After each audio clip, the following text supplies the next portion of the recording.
grade on the fucking earth science exam. No, jeez. It's a 76 now. I know. The match got. So how much wiggle room you got that last exam? I don't know. I mean, I get a little bit more, I guess. We gotta do that grade calculation at some point. Just whatever Least obvious vampire. calculation I did for you yesterday, definitely did not have the right numbers or weighting. They dismissed Gavin. What? Over here? Fuck yeah.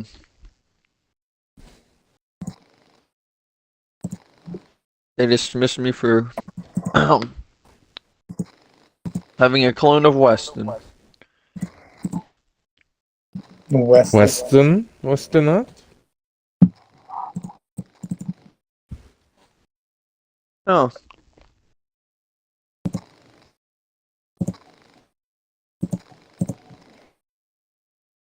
Nothing hits like fucking Taco Bell at Sybil 551. Stentor is a vampire. mid-ass cheese. Mid-ass cheese. I'm not even gonna attempt to touch the taco Why not? because it's hard shell and them shits get soggy if you put them in the microwave. Gavin's a It's just like the gordita, man. Hello? Oh, Hello. Daniel. It's just quite early in the morning. It Well, is not early, anymore. Danny. I saw you on the Xbox app earlier, but you don't join.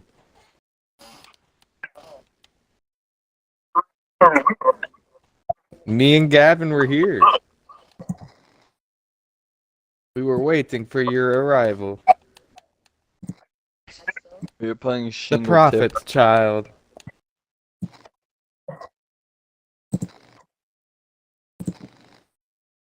The Gavin. No.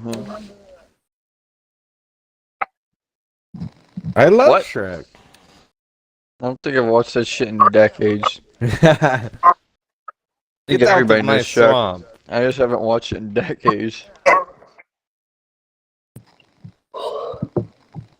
Get out of my crump. Holy shit. That's old. If you were born before that, somebody's 1 foot in the grave. Practically. It's ancient times at this point. Rowley. Very fucking ancient.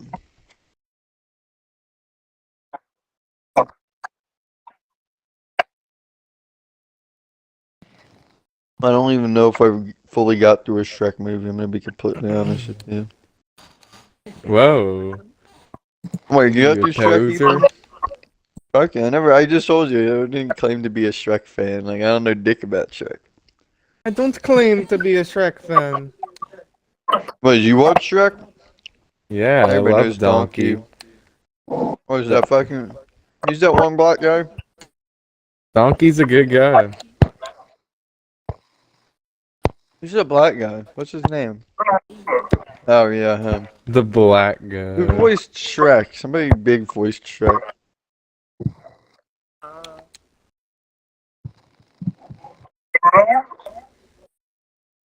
I gotta look it up.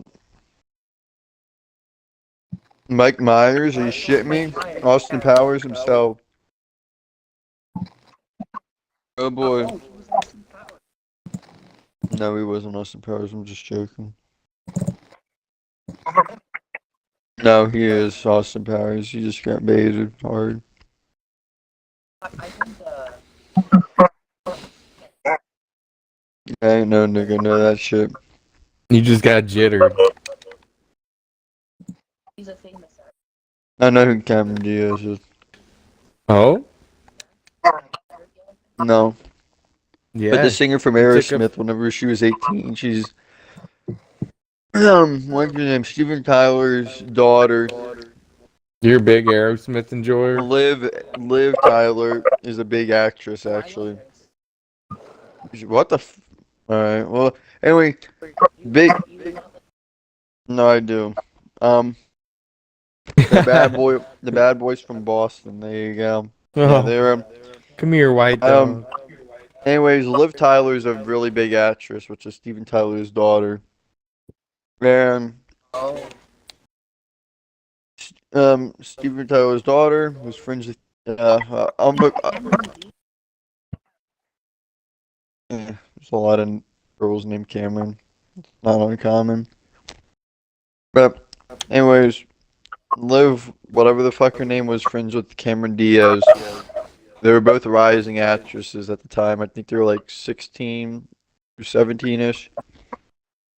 And Steven Tyler, being the rock guy he is, definitely was asking his daughter, "Hey, who's your friend? Is she available?" Oh, what a freak. She's kind of weird looking. She's got a weird smile.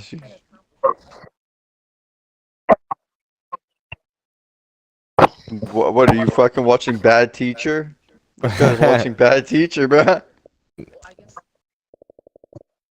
Oh yeah, she gets naked a bunch in Bad Teacher. I love it. That was alright. I haven't watched it in a while. And she's also in The Mask. Yes. I don't know if y'all know anything about The Mask.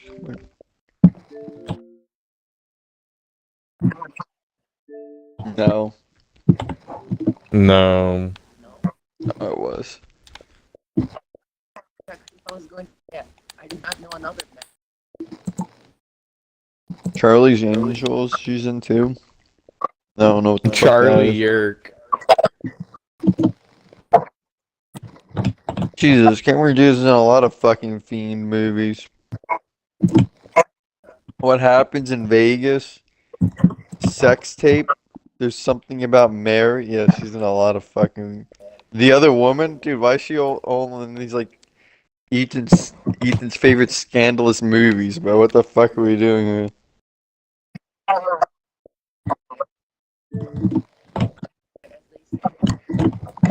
Yeah, it's like Ethan's winnings in Vegas.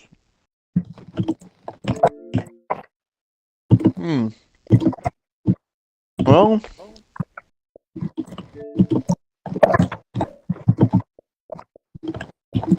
what the fuck is this guy? Cameron Diaz is married to some guy who's plays in the band Good Charlotte. Who the fuck is Good Charlotte? Ethan? Why would I know? It's like a pop punk band. Oh, yeah, that's why nobody's ever heard of them. They suck. Dude, he's got a fucking he shaved the top of his head and he has a fucking tattoo on the top of his head. Motherfucker has a bunch of tattoos.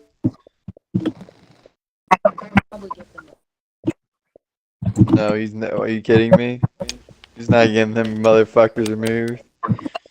You think you should get a tattoo? I mean, some people. Okay, me and Ethan are getting tattoos. Yeah, matching. Yep. Well, I mean, that is true. No, it is. It is. It is. How'd you know? Yeah, I don't know how you knew that, but that is true. Me, Ethan, and Preston are getting tattoos, and Ashton. 4 people. And Ashton. Ashton is. He's gonna get some like fucking Samoan symbol or whatever he says he's gonna get. No, I'm gonna get a tattoo at some point in the future, just on a whim. Yes, at some point, probably. No. It is. You're right. It is. You're right. I agree. It is my call. You're right. You got this. No, I'm not. Jason Bourne. Like, Ethan's getting a tattoo. Oh, he's getting a fucking face tattoo. Ethan is. Ethan, aren't you? Yeah, like Kevin Gates. No, no, not like Kevin Gates, like the Island Boys. What are you doing, motherfucker? I'm You're an obviously not island rough and tough. boy. I'm an island boy, my island boy, Ethan saying boy. Oh Jesus!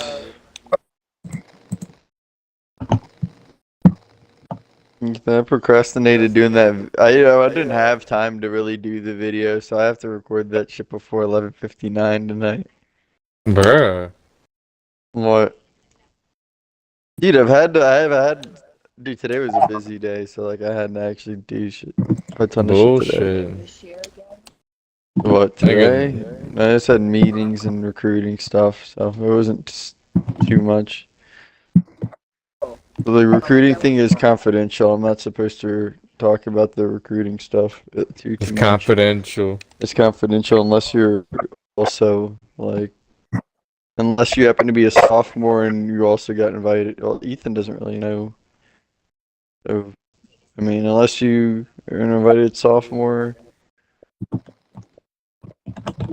mean, specifically at Ole Miss, Mississippi. then yeah, that's it. Confidential. It's Oh, legally white binding. dog. Nothing I can Hey, do there. white dog. Yeah, the community over there. Oh, oh, look at your stomach. No, anybody that is part of the recruiting thing, What the? sophomores do. I see. Landon is aware of it, but Landon didn't get invited, unfortunately, because Landon's apparently not good Toby. enough. So it is Because he's unfortunate. Toby. And the other one was just an advisor meeting, so it wasn't too much. I did have to get dressed up for the recruiting thing, though.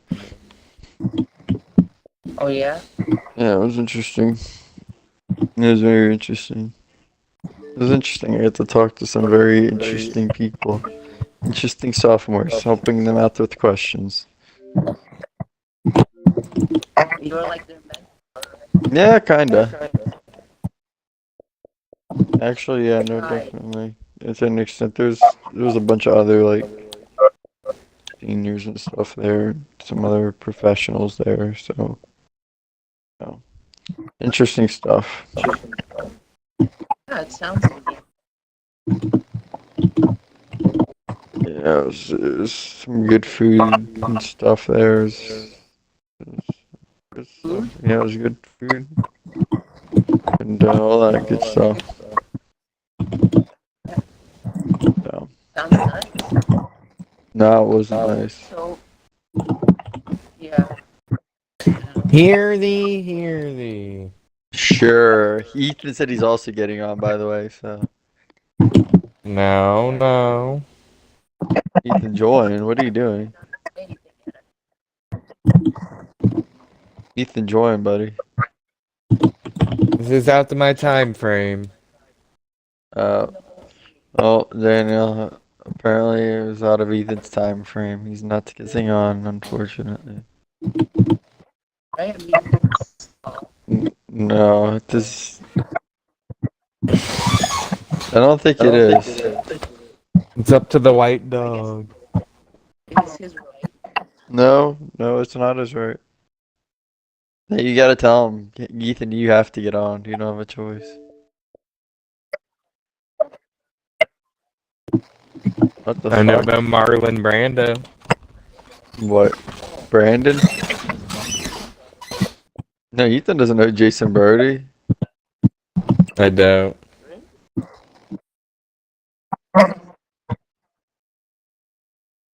I haven't either. I haven't ever played it. No. No, that's the Far Cry 3 guy, isn't it? Ethan, why did you say anything? You shouldn't have said anything. I actually didn't know who it was for a second. Indeed. That's unfortunate. Ethan shouldn't have remembered. Because he shouldn't have. It just makes sense for Ethan not to remember.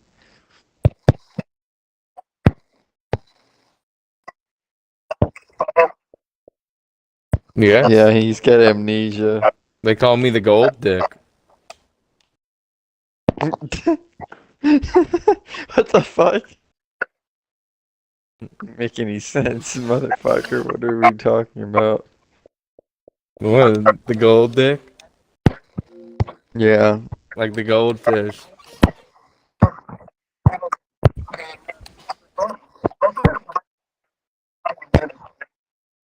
Oh Lord Jesus, that's you gotta get Ethan.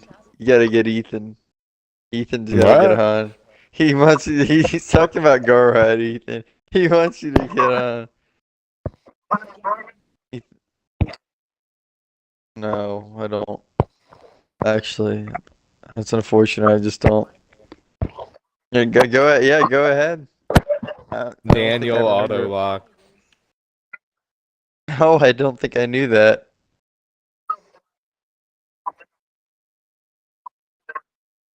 Oh, I didn't. Oh, I didn't know that. I didn't know it was called Gorod Krovi. That's new to me. This news. Daniel just stated a very obvious question. Shit, not me. Yeah, we're Ethan. It's hard to forget Gorod. You can't forget. That's the game that me and Ethan played the most.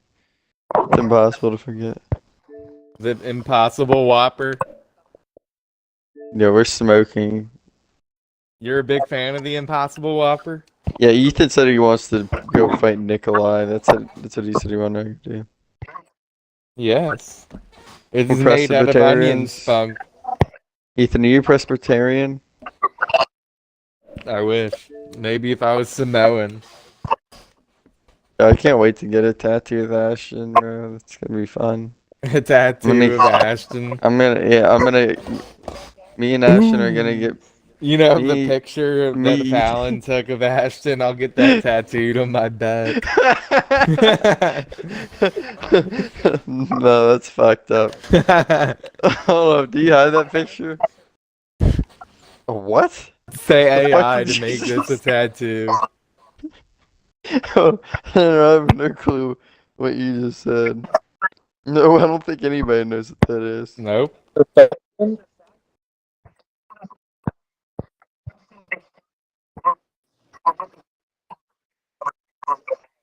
What the fuck? That's what Gavin think like oil and water. No, I'm thinking of an emulsifier. Never mind.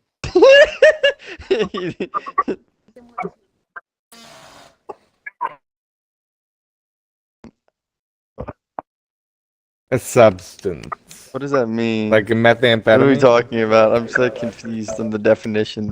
I What mean, it is is this funny, definition? I guess. I don't. It's- I've never heard anybody ever use that word. The only other person I could imagine using that word is Preston. Roth. And Roth doesn't know that shit. But, jeez, Preston sure knows a lot of random words just to be an asshole is what he says. I mean, you know it too, Gavin. Mm, Not like these. Shit, I don't go around looking up sophisticated words like Preston though. There's no need. Preston just does it to ratio people intentionally. He says that shit. The other day,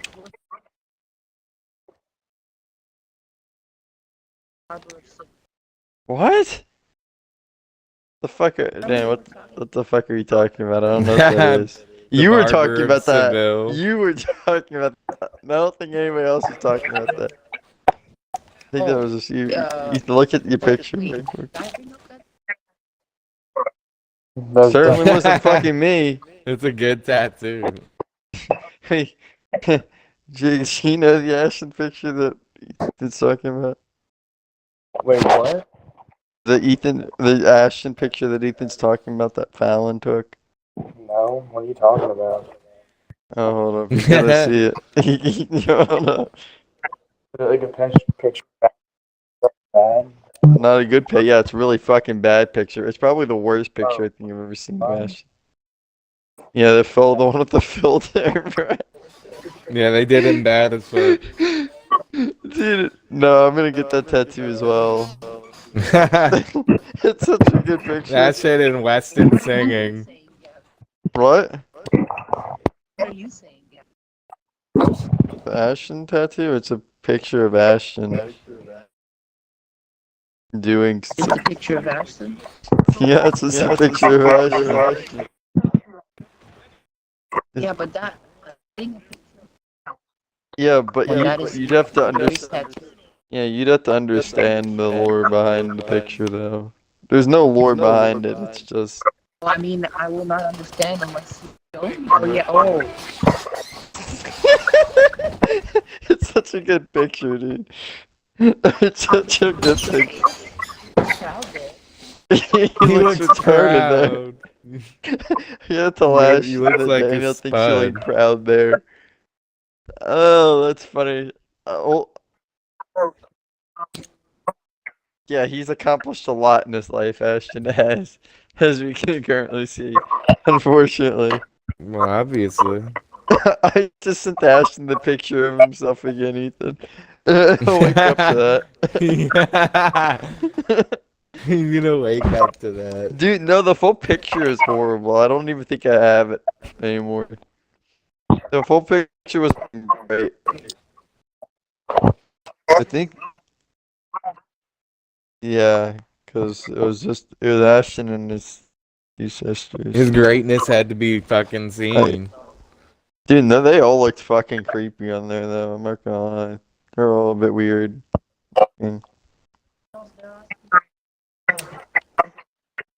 No, that's a fucking filter. So they look the exact same in the picture that they do.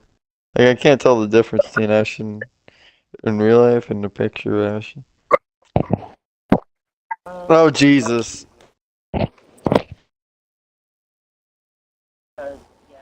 Ethan, no. Oh yeah. What's up, Daniel? Hold up, Ethan. You're gonna cream yourself, bro. No, that's creepy. Oh Lord in heaven, that's bad. That's arguably worse than the ocean. I'm not gonna lie. I'm gonna just get rid of that. That just looks fucking weird. It looks like somebody painted on like. It looks like somebody. Ew. Oh, It looks like somebody painted on some shit on like Shiloh's eyes, bro. It looks creepy. No, did it not look like it? Oh, Lord Jesus. the five guys. Oh Jesus, Ethan, it's the fucking white cat. It's the white cat. Ethan wants to see the white cat. Yeah, no, it is a The big white cat. dog. That thing is eating Ethan's fuck. What did you say, Jakes? Shiloh's a minor, and Daniel just called her cute. What? Whoa. She's I 17. do not think. Actually, she's 18 now, Jacob. Nope, not yet. Whoa! You know her birthday? Yeah. Whoa! What is this all about? Counting down the days over here. Whoa! Jake's he's planning, bro. I don't know. You got some competition against Cole, by the way, Jake's the gay Yeah, best Roth friend. said he's just joking. Yeah. He's lying. Roth said it. Roth, dude, no. Roth posted some fucking foul shit on Instagram. I just wasn't happy to see that. Oh boy. Yeah, that was foul. His girlfriend looks questionable. At least personally. Ethan knows the lawyer behind it. Roth's girlfriend looks like a fat piece of shit. Dude, she looks like she's like 40 or like 30, bro. No. What? No. He just took a picture of him in a fucking field. Like, I hate the field pictures. If I see them one more fucking field picture, I am absolutely just gonna go fucking berserk. I will put some explosive dog substance in in their fucking gas tank, because I can't stand seeing these fucking photos, dude. I see them everywhere. Like, it's not fucking special, bro. I don't know why I gotta keep like, I don't understand. Why? What? The fuck? No, that is not what I mean. I just think it's just a shitty photo. It's overdone. Outrageously overdone. It's popular in the South, and you'll see it everywhere. Usually over here. And here too, Gavin? Y'all don't have fields over in New York like that, so no, definitely not. You get some gay fields over here like that, though. Well, there's grass. Yeah, that's not a field though. These are like fields, like fields in the middle of fucking nowhere. that You'll find in Louisiana. I mean, yeah, grass have more. We're surrounded by some more bullshit over here too. You get a lot of bullshit. A lot of bullshit. Whole lot of cock shit. A lot of everywhere, bro. I don't know. It could be worse. Mississippi really has bullshit. Place of shit. Man. Mississippi is somehow worse than Louisiana. I don't know how. Fucking nothing. There's actually nothing. At least Louisiana, we got like food and culture. Mississippi, what do we got? We got fucking catfish. Oh no, I haven't heard that one before. We got hush puppies. Yeah. Oh lordy. What else do we got? What city we got? We got Jackson. Oh yay. Oh, we got Biloxi. Biloxi's actually nice. This Gulfport and Biloxi, very nice areas actually. I enjoy those. Ocean Springs is nice. The food, I don't remember the food too much. I do remember gambling over in Biloxi though. And going to the beach area, although I wouldn't recommend swimming in that beach over there, or at least parts of it. No, Swamp, yeah. no, it's not a swamp. It's just a nasty ass beach. It's like the same thing. Actually, no, not the same thing. You just don't want to swim in nasty ass waters. Of course. There's a lot of fucking Ganges River type shit going on in there. It's a lot of people like taking shits, or the sewage will just happen to just No, that's seep its way in there. I don't know a whole ton. I know a ton of shitty small towns in Mississippi. Couldn't tell you any good ones though. Like Yazoo City, fucking lovely. Fucking hood of the hood equivalent of New Orleans or Memphis. The hood of New Orleans. Yes, I have driven. No, I have not driven to Canada. I have driven to Yazoo City a couple times on accident. Yazoo. Yazoo City is the hood. I don't know if you Yazoo know that, City's Dana. tough as hell. Only real It's- niggas can fuck with that Yazoo. Apparently, I'm a real nigga because I fucking drove through it a couple of times. I was having some real fun. I was saying hi to the fucking hood PetSmart that like its sign was like absolutely just destroyed. It looked like I mean, if you want- desolate. What the fuck did you just say? The hoods in Africa? No, that's not what the hood means. That's I'm the gonna be honest. fucking Those the are wells. tribes or whatever. Tribes. The Aborigines. Are you talking about like tribes, or are you just talking about like just villages? Black people? What the fuck?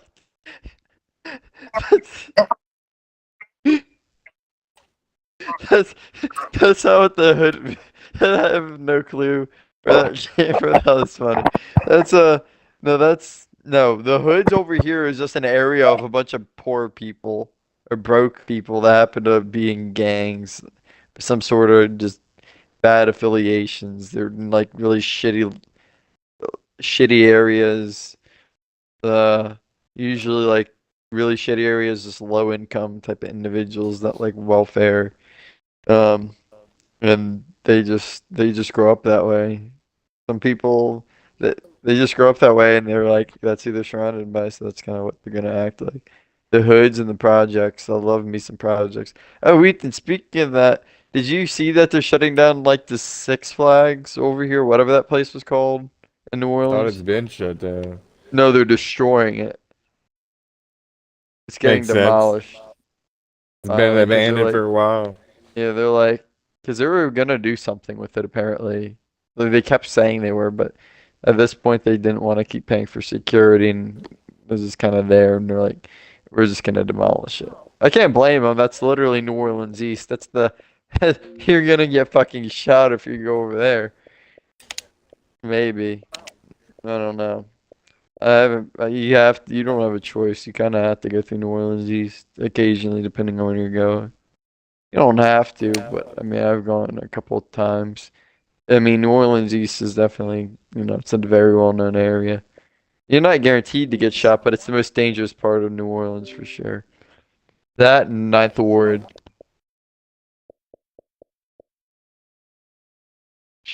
Shit, if you want to delay your route by a good hour. No. Uh, if, Usually most people that are going through New Orleans East usually have work. They're not willingly wanting to go through New Orleans East. Or they're traveling. If they're traveling, that's fine, because, like, they may not be on a time schedule. But work, you're kind of fucked. So, Preston drove through New Orleans East this summer a couple times. He said it looked like shit. He was sketched Well, out. obviously.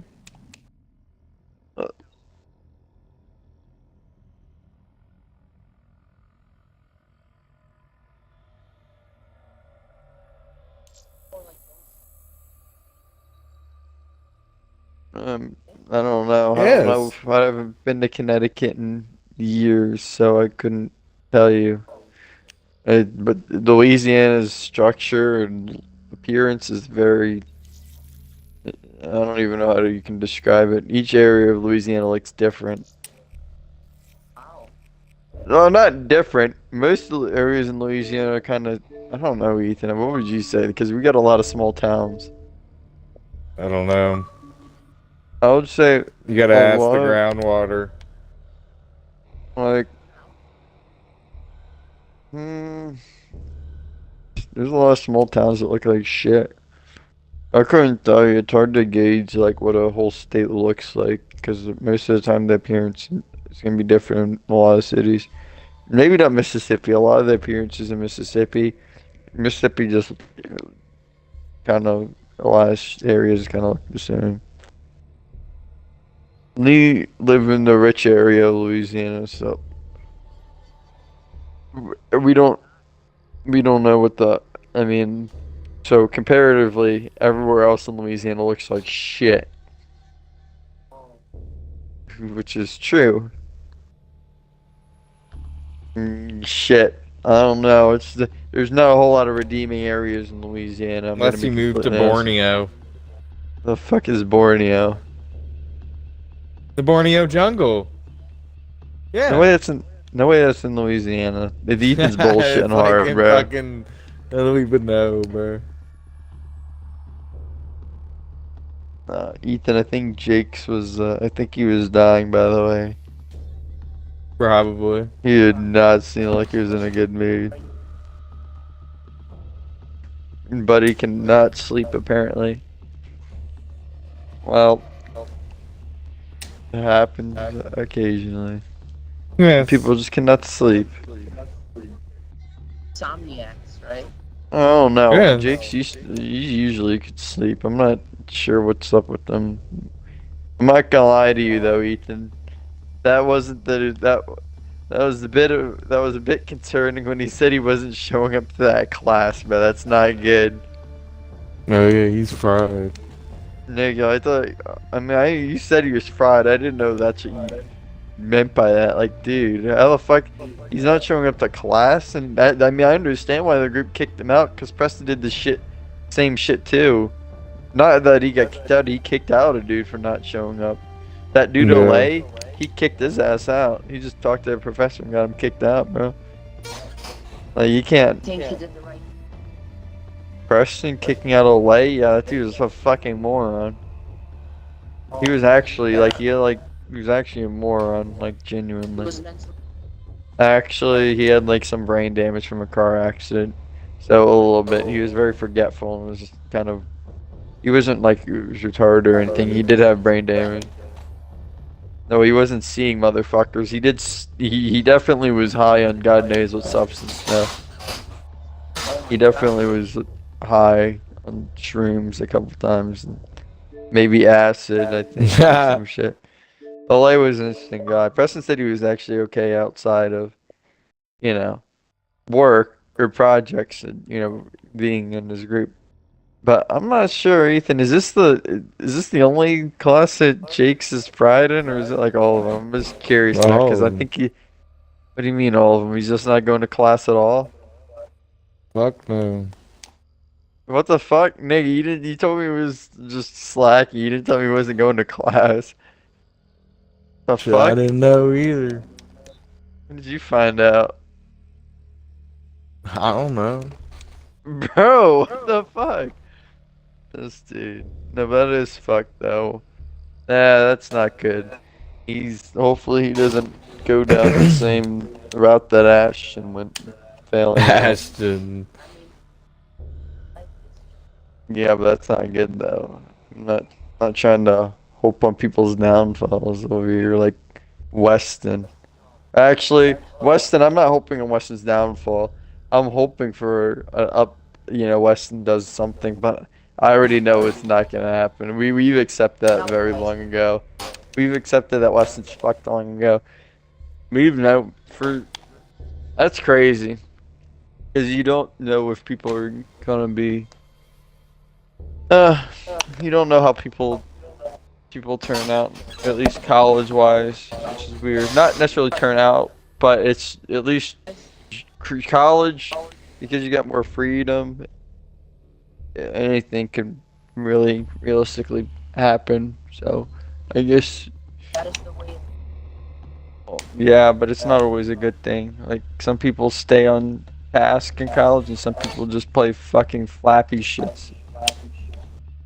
So. Oh, flappy shits. Where you flap Grab and you dick. do shit. Yeah, grab dick. It means you're just fucking around, which is, I think, what Jake's is doing, which is really not good. Jerking, that's new. Haven't heard Daniel say jerking off Yes. before. Oh, Daniel, that's a new one. Yeah, he is jerking off. I mean, my dad uses that analogy. Yeah, yes. Yes, Daniel, I'm aware. We were aware. Trust me, we were very, very, very aware of that.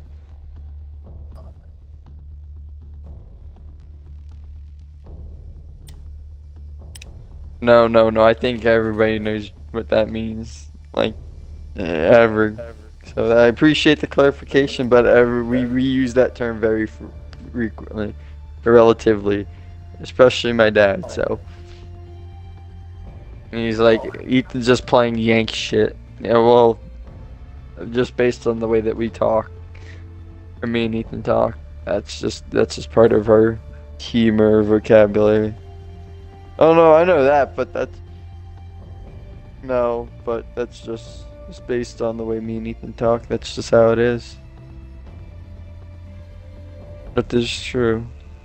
But yeah, I don't know what's up with Jake's though. No fairness. I'm not sure. I have my reasonings.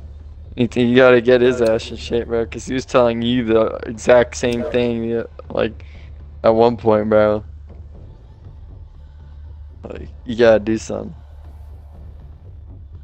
Yeah, you're right. I think I remember whenever Ethan was like not in school, Jake's just like telling Ethan to get up and go do some shit or whatever. But, like the tables have turned. It is interesting. Ethan is Fuck locked yeah. in.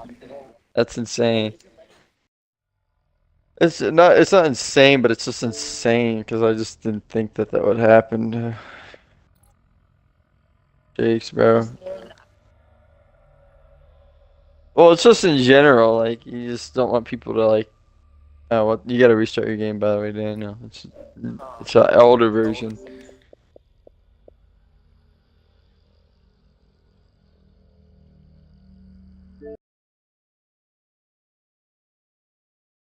Hates the game. He cannot stand Black Ops 3. Can't believe this shit.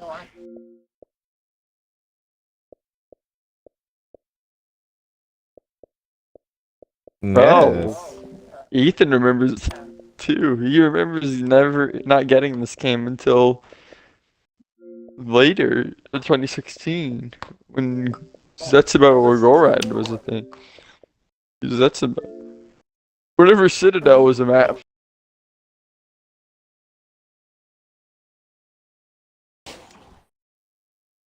What? What do you mean they changed the definition?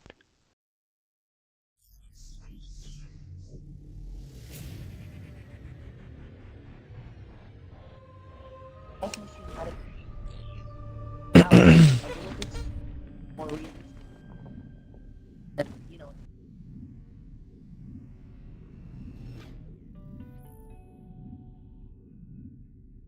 Can't blame them though, cause that shit I can't stand. Like, and they changed it. yeah, no, I do remember that. Yeah, they changed that in Gorod.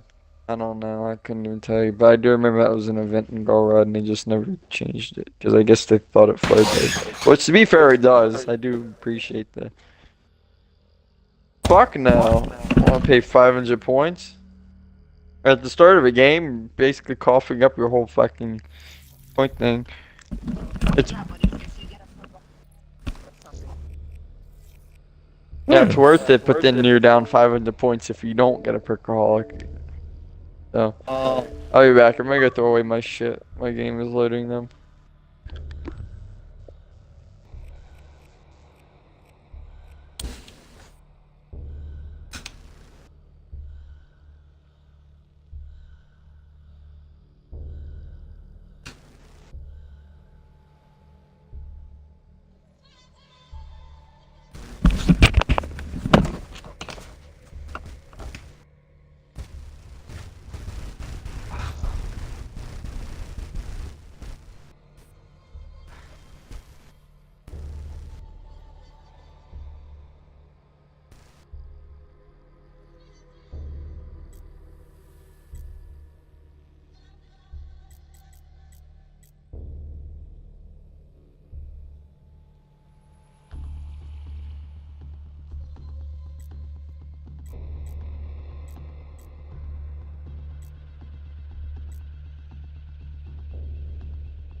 Man, I'm back. Oh, hello. Oh man. Ethan, you gotta tell Rex to lock in too, motherfucker. Rex is practically failing all of his classes too. Oh, I mean, he's a student. Yes, Rex is.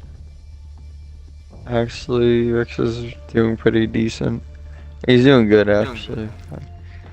He's just taking some hard Is he in the classes. same?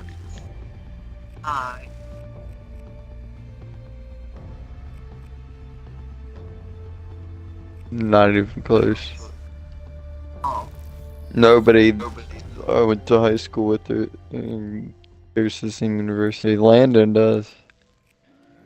uh, But I didn't know him in high school. I only knew Landon this year. So really? Oh. I mean, you guys probably cross paths. occasionally. I haven't talked to Landon in a while. He's just been busy with school. I'm just chilling. Ethan misses fucking Nuko Tool. Oh, yeah. Yep. Then what's his name? I mean, there's like two people that from high school. So those. Yeah. How is it?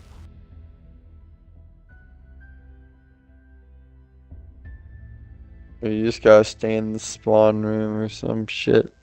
That's what I was saying, cause this is not an Easter egg type of night. It's 6:30 in the morning.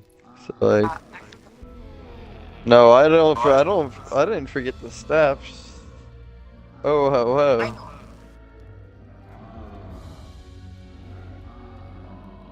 What do you mean the code cylinders? 3 code cylinders. I would say, you know, I'll be Oh, you're talking about the valve step. I never call that a code cylinder. I just call it the valve step. That's what I mean. Yes, I remember how to do it. That's That one is the one that I attempted. yeah. I think that's more of that's more of a Easter egg when Ethan's on Gorod. No, I know. You don't need 4 people for it. I did it on solo back in the day. You do not need 4 people. Oh, You can do it on whatever. Yes, it is definitely way better to have more people in that one in particular. It sucks dick doing it on solo. Although me and Ethan had a really fucking quick run though at one time. Really? We did the Easter egg in 48 minutes, but that's like wow. that was There's like 9 C's. 90 strike. 90. it was 99 minutes, but it was close. Oh, 99. I've been actually with this. Now Robbins.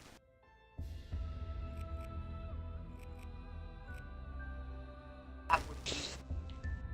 I mean, I would. I mean, I have 3 killjoys. Do you think round robin? I'm not using round robin on this. That's for high rounds, so I'll use that in nuclear winter, Aren't you concerned? but those are I only use those for high rounds because they help a lot. You're right. So I mean, I'll use like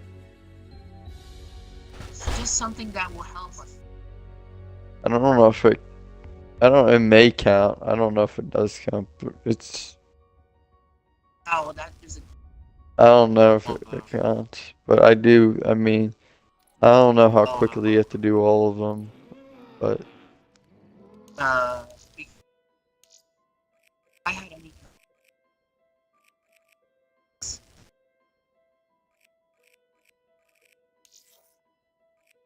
Ethan, that motherfucker definitely got off. Oh, you think he already left? Fuck yeah. How? I wonder. He's on.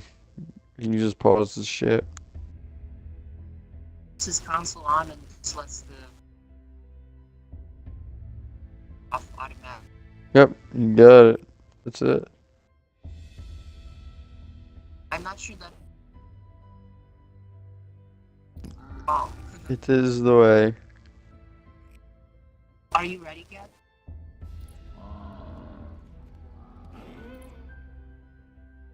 Oh yeah, you can start it up whenever. Oh yeah. You did not sound too. Oh no, I'm ecstatic. No, it's just because I've been. No, it's just. I'm fine doing it. I've just been up for quite a while, so it's. Oh, really? Oh. Me? Yeah. No, not recently. I woke up at some point before I had to go to the recruiting thing, which wasn't good. I got like an hour nap. That was really not good because I was at like. I had to wake up at 5. So, I was on campus for advising, and then I had to do some schoolwork, and then I took a nap at 4 and woke up at 5. So I did not get a whole ton of. The morning or? No, in the afternoon. When I actually woke up, I had to wake up at 12:30. Right? No, I had to wake up at 12:30. Noon. To go to my advisor meeting. Where's Gavin? This is the way it goes. But the advisor meeting, that was solid. It wasn't super. It was relatively longer than I thought it would have been. It went well, and then Zombies, yeah. then I had to I was just chilling though. I mean today once I got back from my advising meeting at like 2:30ish, I think it was. 'Cause I had my meeting at like 1. It was supposed to be at 1, but I got there a bit late. There's traffic, so it was about like maybe like 1:10. So it was about an hour long. No, it was 1 p.m. at that point. So, and then at 2:30 I get back, and then I kind of just chilled and just did schoolwork. And then I got some food sometime before.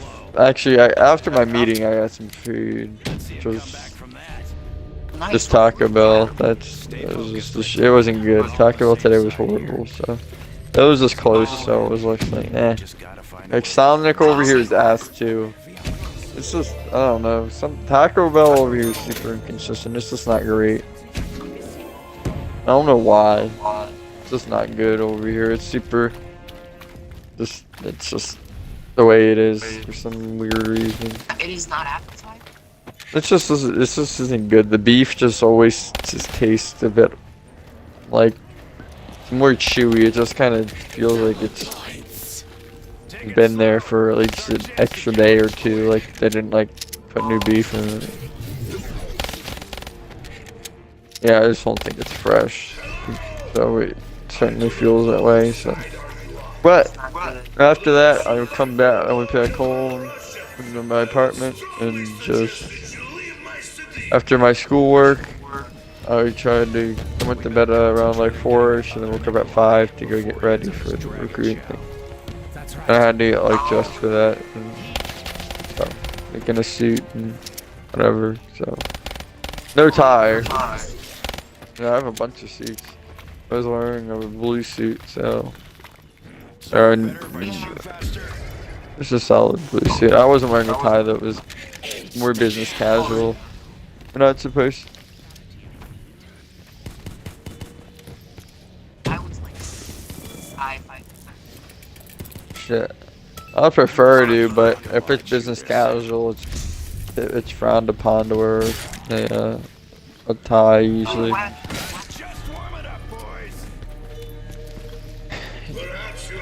Because it's intimidating. It can be intimidating to some. At least in this case, it's intimidating to like the sophomores, or people that are trying to learn more about, whatever. So I mean, they're gonna. I mean, that's just how it goes. It's just general business code. It's fine to overdress, but if it's just business casual, you gotta just business casual. They're gonna tell you to take your tie off because it's supposed to be more lax. You're usually supposed to wear a tie, suit and tie, during like when you're meeting with clients or when you're actually doing like in important presentations or just whenever there's like some important like something important is going on. But otherwise that like most people probably aren't gonna want to wear a suit and tie in general, like to work especially, but it just doesn't make too much sense to really wear a tie during business casual because it's more out of place. It's not supposed to be super serious. Usually business casual is supposed to be, just relaxing kind of. That's not how that works in work. You're supposed to look nice, but you're also supposed to fit the industry standard. If you're not dressed in the industry standard, you're gonna get shredded. So, it's not good. Yeah, you can get absolutely just fired. You'll be up for, whatever. It's just not good. It's not good. I wouldn't recommend it. So, I mean, always dress what others are dressing like. Not exactly what they're dressing like, but try to at least. But you do not want to be. No, not like I'm just saying. Like, don't wear the same suit as somebody else. But if somebody's not wearing a tie, most people aren't wearing ties. It's probably a sign that you should not be wearing a tie. Took us on a little whistle stop tour of some other locations. So we all get the files. Well, that's all good and great, but standing out it could be good. It could also be a detriment because you look out of place, which isn't good. And I can tell you right now, important individuals like executives. I don't remember if we can leave this area.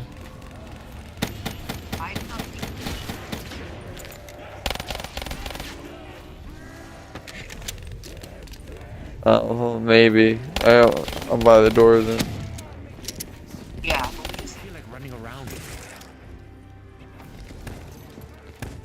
Never fought in Stalingrad. With or without. But Sure, I'm armed. It's probably. Looking for trouble? You sure found it. yeah, it's like I like wearing a tie most of the time whenever I'm dressing up for something. But if I had to just wear like a polo or something and that's what they recommend, then that's what you gotta wear. Or it's just not gonna work.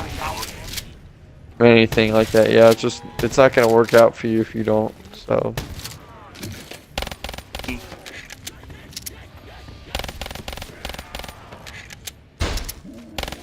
Admire the goods, boys, but don't touch. Do you have any? Okay, maybe you start telling me about your end game.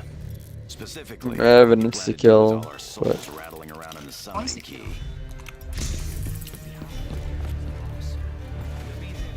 Probably not gonna want to leave this area, honestly, Time to throw down, freak. because it's gonna spawn too many zombies, or it's gonna spread out the zombies, and it's gonna make this so much worse. At least right now. I have an immolation that I can get at some point. That's my whole thing. If you get the power on, it's gonna make more zombies spawn in. You typically just want to stay in like a single area, like where I'm at, because if we spread out, it's gonna make them.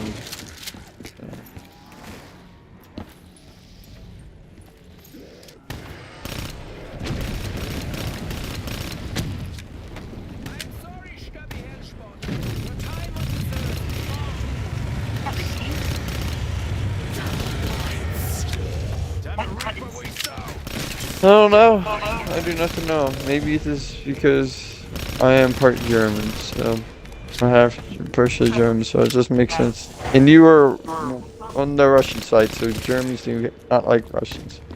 So logically, it makes sense. The house as if we have the faintest idea what you're talking about.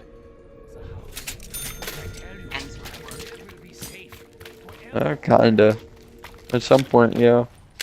But lore-wise, Echo's not too good. I mean, who knows?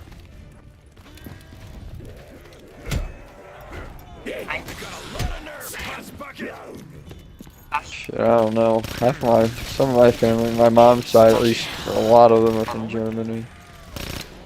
Especially my mom, she's like 30% German or some shit. She's very high up there. So. Well, you said.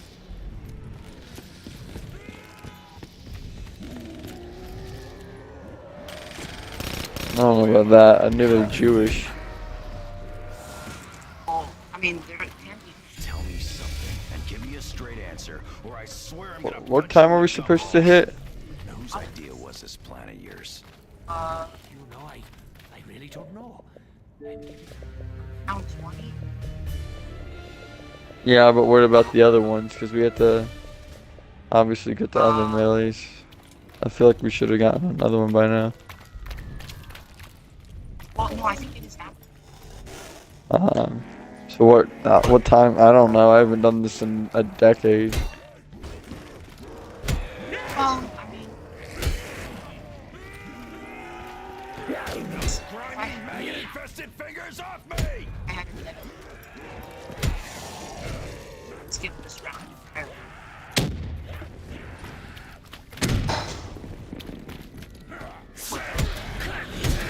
I would if I had. Oh, that's bad. Well, I'm just curious on what round we're supposed to.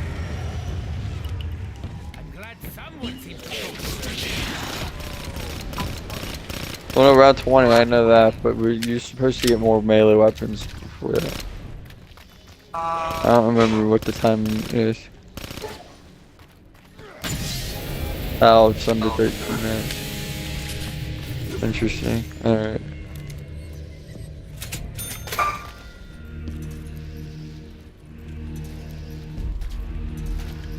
Oh, perfect. Oh, shoot, yeah. Great. As if the skies aren't full of enough people flying shit already. Already got one. What was that to take turns? Oh. We gotta finish this round quickly, you fuck though. Wow. Get the Mark III. Real quick. Well, I suppose not every invention turns out pretty.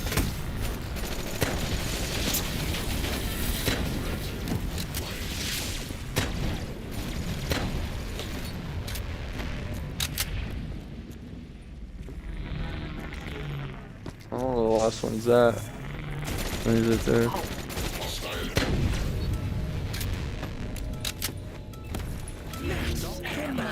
Go back to the other area, because that's the quickest strat. Okay. I'm just gonna keep walking while I chew this.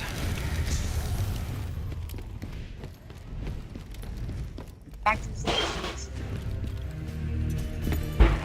I mean, it's just gonna make it ruin spawns, because I didn't open up this area, I don't think. Well, maybe I did. Yeah. It's been, like I said, it's been a decade, so I couldn't tell you. Whenever I got this achievement, I'm assuming it's been a decade.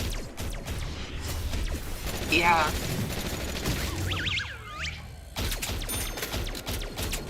Maybe this will give Rick's off in a few seconds. This was a long time ago. I do not remember.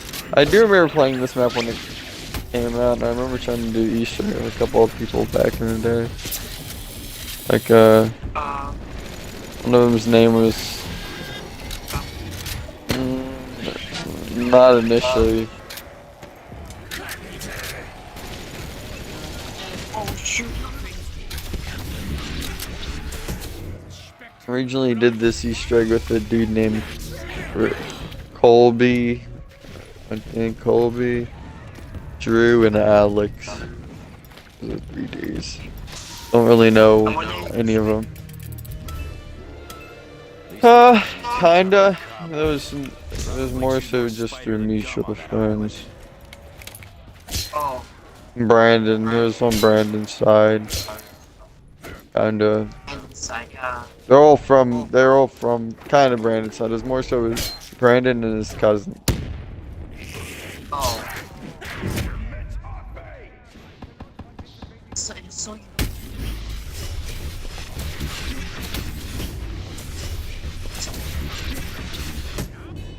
Up.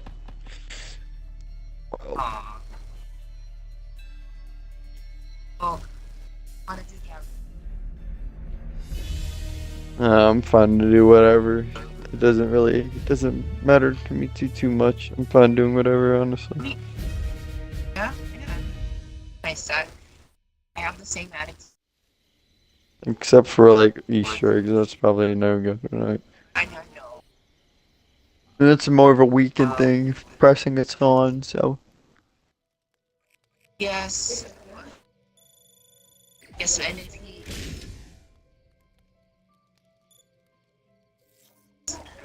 Oh shit! I don't know if he is getting on this weekend. Oh boy, No?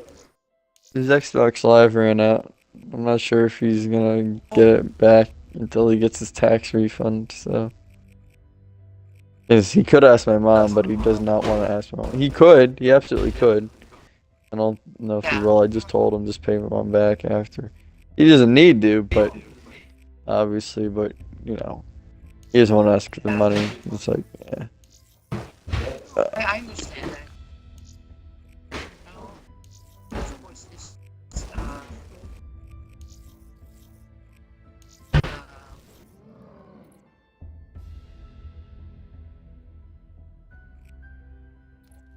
I mean, he may, but who knows? See, maybe actually now Dude, this motherfucker Ethan is doing some bullshit. Yeah. Killing time? Oh, No. Oh, maybe. I didn't even think about that. That one may have. I think we'll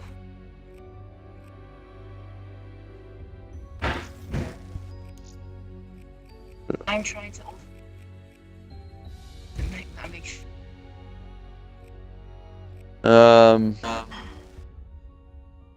Finally, I spawned.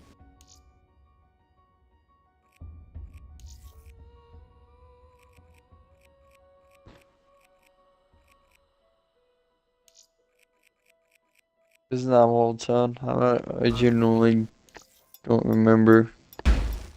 If you have a lot of, because I know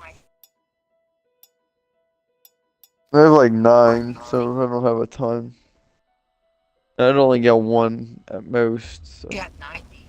I've had 90, then that would be easy. But I mean, like I said, I only use this for high rounds because there's taking credit. This isn't a hard achievement. The high rounds are hard, so it's definitely.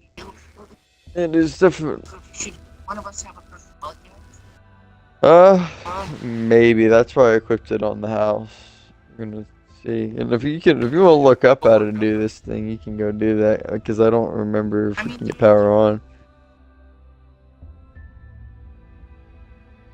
Yeah, it's just spreading out zombies is the issue, and it spawns in manglers as well. Well, I think we on everything. See if we can power on the thing by.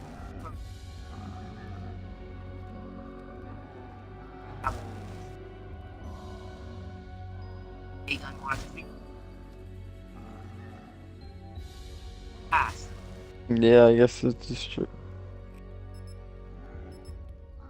Again, worst come scenario another time. I mean, I'm not sure it's easier if you have. No, it's harder. I did mine on solo. Oh.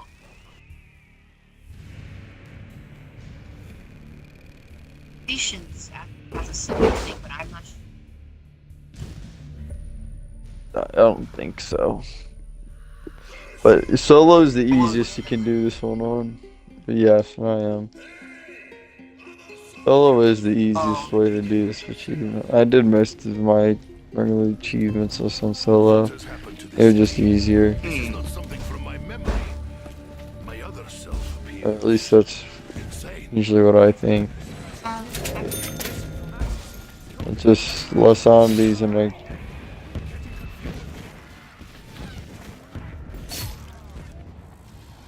I didn't use any gobble gums when I did it. I didn't think they were. Yeah, back in the day. I mean, that was a long time ago, but at least for that one, I definitely didn't use gobble gums. I think, like I said, I didn't get pack-a-punch, so I didn't have pack-a-punch weapons.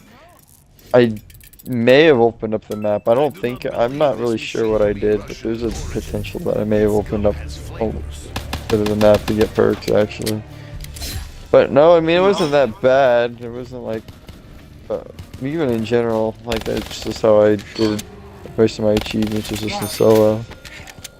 I mean, that's just kind of how I. Except for a couple. There was a couple where I had help with them. Outside of Easter eggs. Not, obviously, not including Easter eggs. There's like some. Except for maybe like the Call of the Dead one when I first did it. I did, at least on solo, I did that one on solo.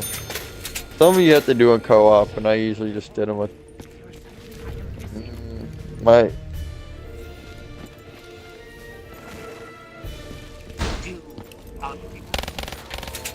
Yeah, that's like, I usually did them with Preston, usually, I think, typically. Like, I can't think of any off the top of my head. Maybe the one giant leap one. I didn't even do that with Preston. I did that with a bunch of, like, 4 randoms in the Easter egg. No, not even. Oh, wait, no. This is way before the Daniels one. This was like, Jesus, this was like 2013. Oh, I see. So this was all the way. This was with a dude named Chicken Crazy at the time. He's on my friends list still. I haven't played him with him since. But that was 8. No, he was Mexican or Spanish, whatever it was. Interesting dude. He was pretty chill. But I think that was also the first time I did Shangri-La as well, was with that guy. So we're gonna do Moon as well. I already had Moon done. That was the first Easter egg I got done, was the main one. It was with the other dude named Ethan and Lime Green Tree. Way back in the day, before that. It was lime green. Yeah, he's also my friend's list. I haven't talked to him since either. Oh, So, cool, interesting stuff. But most achievements, like, I can't think of too many co-op achievements, actually. Outside of the Origins ones, of course, the other ones I can't really think of. Like, in this game, like, can you think of any off the top of your head you need co-op for?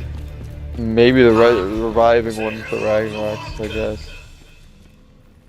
I did that on solo. So, like I said, I'm unaware if you can do that in co-op. I just know that I did it on solo. It actually makes it worse if you're doing it on co-op because it spawns more witches as well. So that's probably the reason. Probably if it was available on co-op, I'm sure it would be a lot harder than. It's really easy on solo. Like, you just gotta keep going back and forth with the chalk drawing. It's super easy. That's it. That's all you gotta do. sounds great. And it's pretty straightforward. That's all you do. You just get all the chalk drawings, get the booze to 2 areas. Yes. You don't have to teleport back. You just gotta break open 2 areas with the booze, really. And that's it. It's super easy, so was not bad at all. Should I? Should.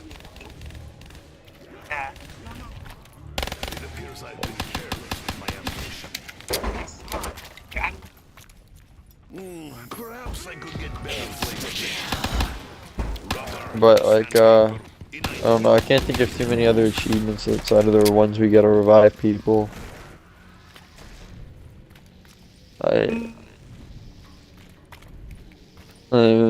The crossbow one, I guess, on BO1.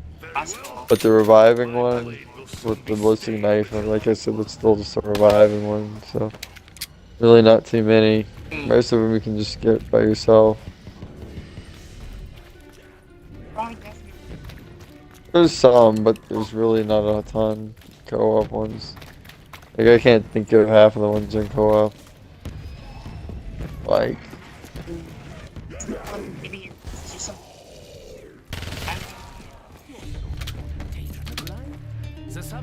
not that I can think of on transit. Maybe the Tombstone one. Mom and Dad, you can technically do that Easter egg on solo, which is weird.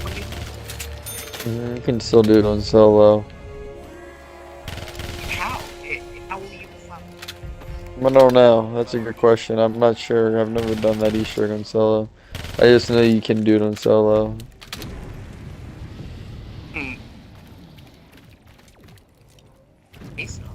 I think, at least from what I'm aware of.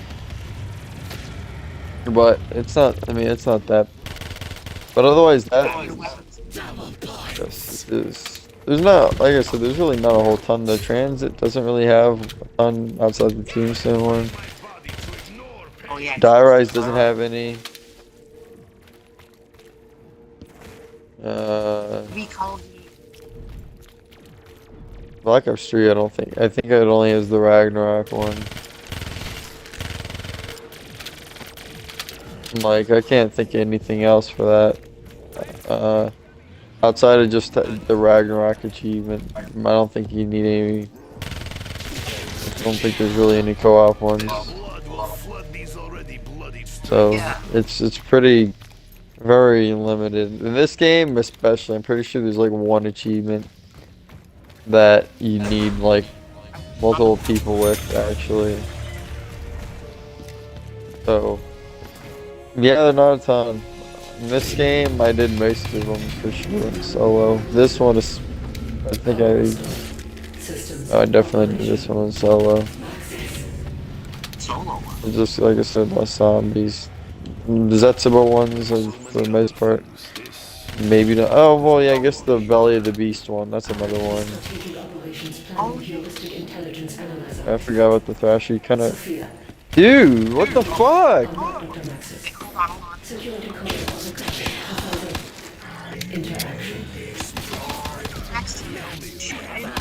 That's fine. You just gotta kill the Thrasher.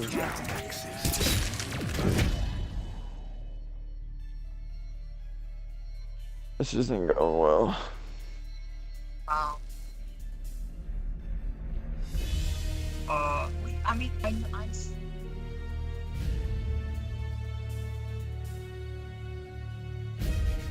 what do you say, Gavin? Wanna try it again? I'll probably try it again. We'll see. I'm not sure how many more matches I'll be on for, but I'll still try it. Just... No problem, just let me.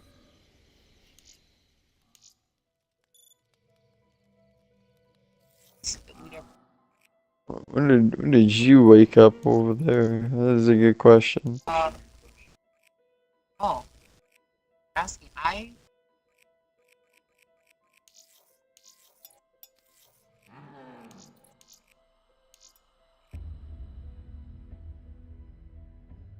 It's 10 o'clock. But Oh, that's not bad actually. but then I rest. Oh. I was like, alright. Laundry.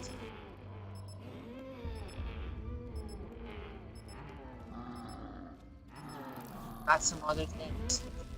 I was even more. Yeah, man. Oh, shit. Same with you. Yeah, actually, yeah. I don't know.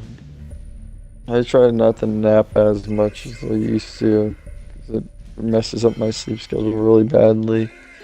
Today was a different case, because I didn't get a ton of sleep. Or good sleep, at least, so. Shit. That was close. So, but otherwise that, like, I'll, Better get him out from under that rubble. I'm gonna try to, fix my schedule a little bit, or it's not great right now, because obviously I'm up at 7, which is, it's not helping my case too much, but. I'm gonna say it. I mean, Anyone else see that huge fucking dragon?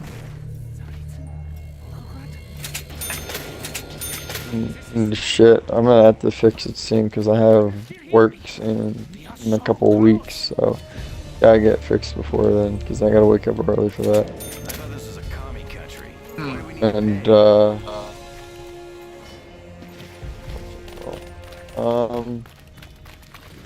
And just in general, like I gotta, especially when I get back home, like before graduation and stuff, like I'm gonna probably be doing a lot of stuff. So at least. We're all on the same side here. Oh, yeah, no. Before my job, I definitely will. Nikolai.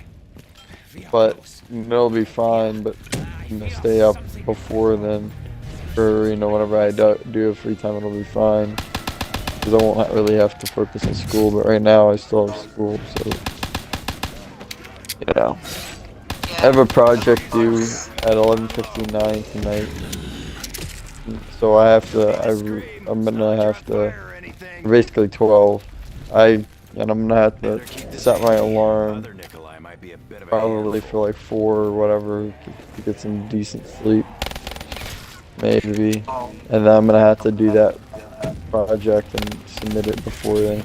Shouldn't take super long, but I do have to do it. And it has to get done. I gotta make sure it is actually looks good, and you know, it's like a 10-minute video I have to record of myself, and I gotta write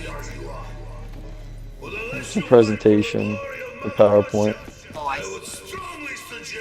So it's kind of it's more so it's just a presentation of, I don't even know what the topic is actually. I briefly made like the PowerPoint like titles for this slide, like answering the questions that my professor wants us to answer, present. But I haven't actually put a ton of information on there, so I'm guessing that'll probably take me like maybe like an hour-ish or two, maybe to do, and then it'll probably take me like another hour-ish, maybe 2 hours to like actually present it. Because I'm pretty sure I'm gonna have to. It's gonna be a lot of like messing up. I'm sure I'm gonna mess up a lot. That's just how those presentations go. No, they usually go that way. I usually mess up a decent amount. No, I'd rather that not be the case either, but I mean, it's tricky. So, and I gotta also make another like slideshow as well, which sucks. But I gotta make a whole another slideshow for my thesis or dissertation defense on Tuesday. So I gotta work on. No, it's Tuesday, so I gotta make that PowerPoint Tuesday. I gotta make that PowerPoint as well tomorrow. But that's a lot less stressful. I do have to start practicing it though, probably Friday. The rest of this week, after tomorrow, is just gonna be practicing that for the most part during the day. It's gonna be practicing that and practicing answering questions, and it should get pretty decent and easy. I'll probably go through the full presentation like a couple of times at least, maybe like 4 or 5 times once I get it correct or right. I'm hitting the time limit I'm supposed to. But I'll like try to anticipate some questions that they'll ask, and I'll try to have some responses because they're gonna ask like 30 minutes worth of questions. You know, pretty. Well, the presentation, yeah, I'm supposed to because I wrote like almost 70 page paper, so I'm supposed to. I mean, I did all the research for it, so they expect me to know the material if I wrote it. So that's the whole point, is to test my knowledge. No, but that's the thing. That's why I'm presenting specific things within my, I'm not going to present everything that my paper's on. I'm going to present like the meat of the paper is what it's called. I'm using emulation, by the way. But it's like the meat of the paper. If you think about it, like for me, it's like the quantitative section, like a lot of empirical data that I got the Mark II again, or 3. But it's like empirical data. Just think of that. That's kind of what it's like. Just empirical data.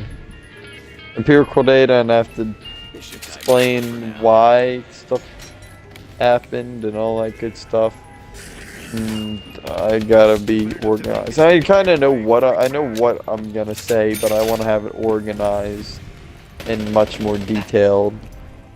So answering questions, they're probably gonna ask what was I'm anticipating weakness of the paper, like what's my biggest weakness, or what can I change about it? Why did I pick this topic or company? Why did I, do this, my research in this way versus any other ways? And I mean, I'm probably gonna say to get a more broad perspective on, whatever maybe. And I don't know what it may be, and that's the point of why I gotta prepare, is so I can have at least prepare the best I can. I'll be fine by presentation day, you know, but the issue is actually, you know, getting there. Is just practicing over and over again, just knowing. Saying, I can tell you right now, I'm probably definitely not getting on like Monday. Because I gotta get up early because I have to present my shit at like 8 in the morning. So it's very, very early, and, you know. But that's also, whenever I did a presentation last time, because it was super last minute when I did a presentation last time for like one of my honors classes. Like honors psychology, which was last semester. I just needed an honors credit for whatever. Just the honors college. So I needed that. No, it was interesting actually, but we had to do a presentation on some movie or whatever. I did mine on Fight Club, so like the dude, there's like his split personalities or multiple personalities, whatever. Like Fight Club has Edward Norton and what's his name? Who's that guy that's in like Fury or Troy or War Z, whatever his name is. Brad Pitt. And Brad Pitt. Fight Club is like the underground, like fighting type of syndicate thing. It's like Brad Pitt, like views, or Edward Norton's character views Brad Pitt as like his friend or whatever. And it's actually a dude that's in his head, all in his head. But nah, I had to do a presentation on that, which was interesting because I can tell you right now, I did not. That was very, very last minute. I turned that in. Like I just did not really prepare for that presentation. Really, it was the last minute. I watched the movie that same night at like 3 in the morning. Ended up making the PowerPoint. Took me maybe like a couple hours, maybe like 2 hours to make the PowerPoint look nice. And then the remaining 3 hours was just over and over and over again, just practicing the presentation because I wanted to get precise. And it turned out incredibly, incredibly well, actually. My presentation was the way I practiced it is exactly how it ended up going. So, so that worked out in my favor. And that's the benefit of, not the benefit of doing it last minute, but the benefit is, at least in whenever I woke up early, is I retain the information significantly better the day I do it than the day I study it going up ahead of time. So it just makes sense. So if you study for an exam, obviously you're gonna know that. What the fuck? Jesus, you're gonna almost died. You're gonna know the material, obviously, if you study well enough. But it's also great to have that information fresh in your mind, like just the day of as well. You know, looking over it like one more time. So because it's yep, and you know that's exactly right, and that's the whole reasoning is, you know, is to is just to do that. I mean, that's it. It's just I'm just gonna have to prepare. I'm gonna start preparing tomorrow probably for that. I'll make the presentation. I'll probably start trying to practice the presentation a little bit. At least I'll get a script going, and I'll probably go through a couple of run-throughs.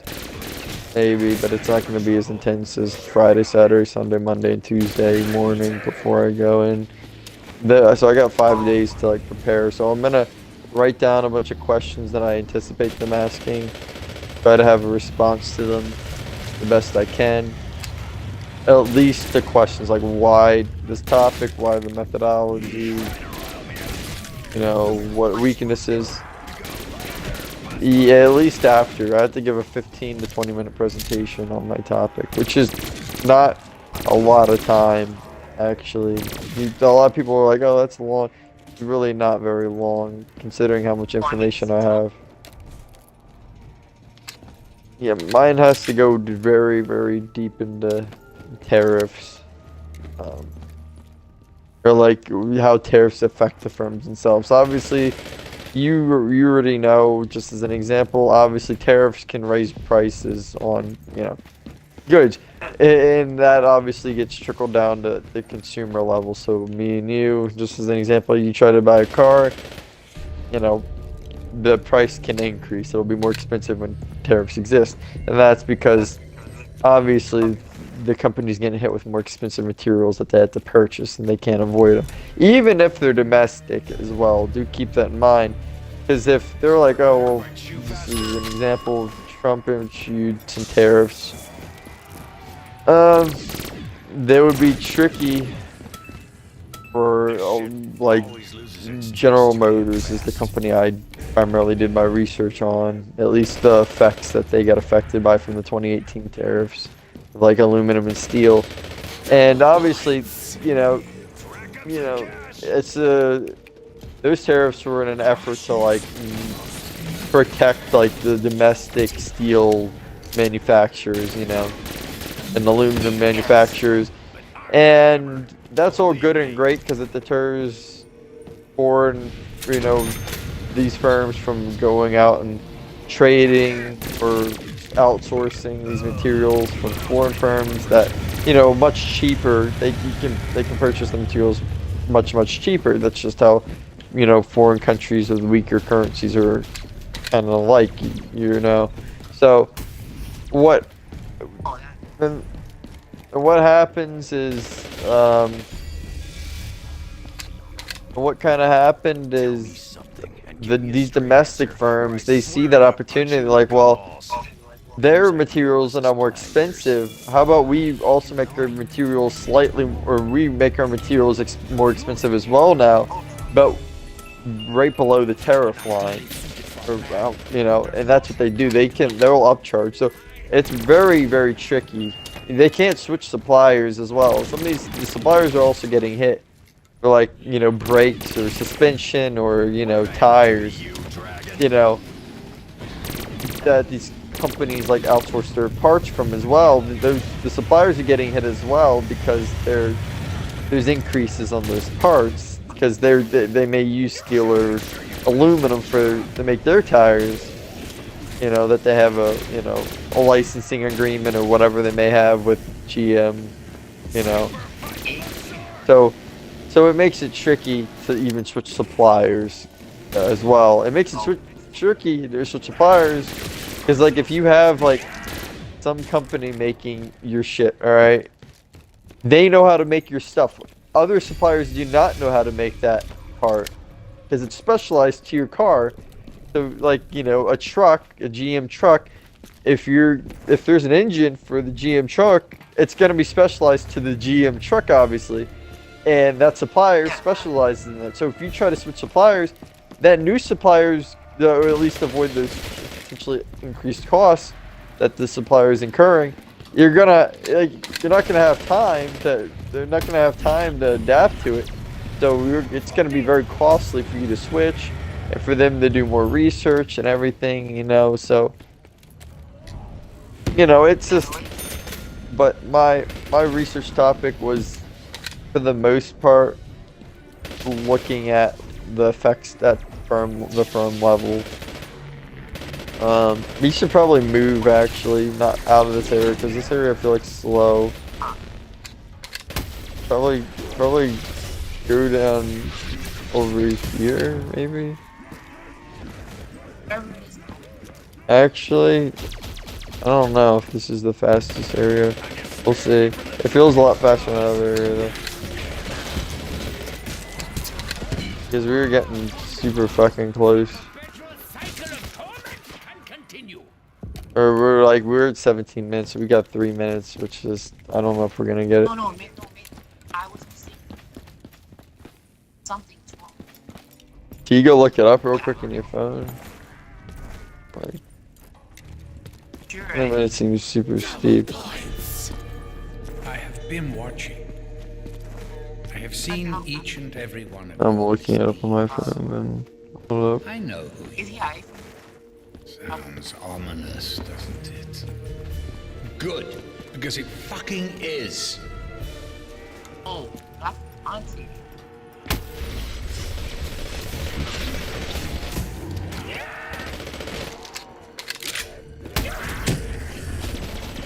Oh no, we're good. You gotta get it done in under 32 minutes.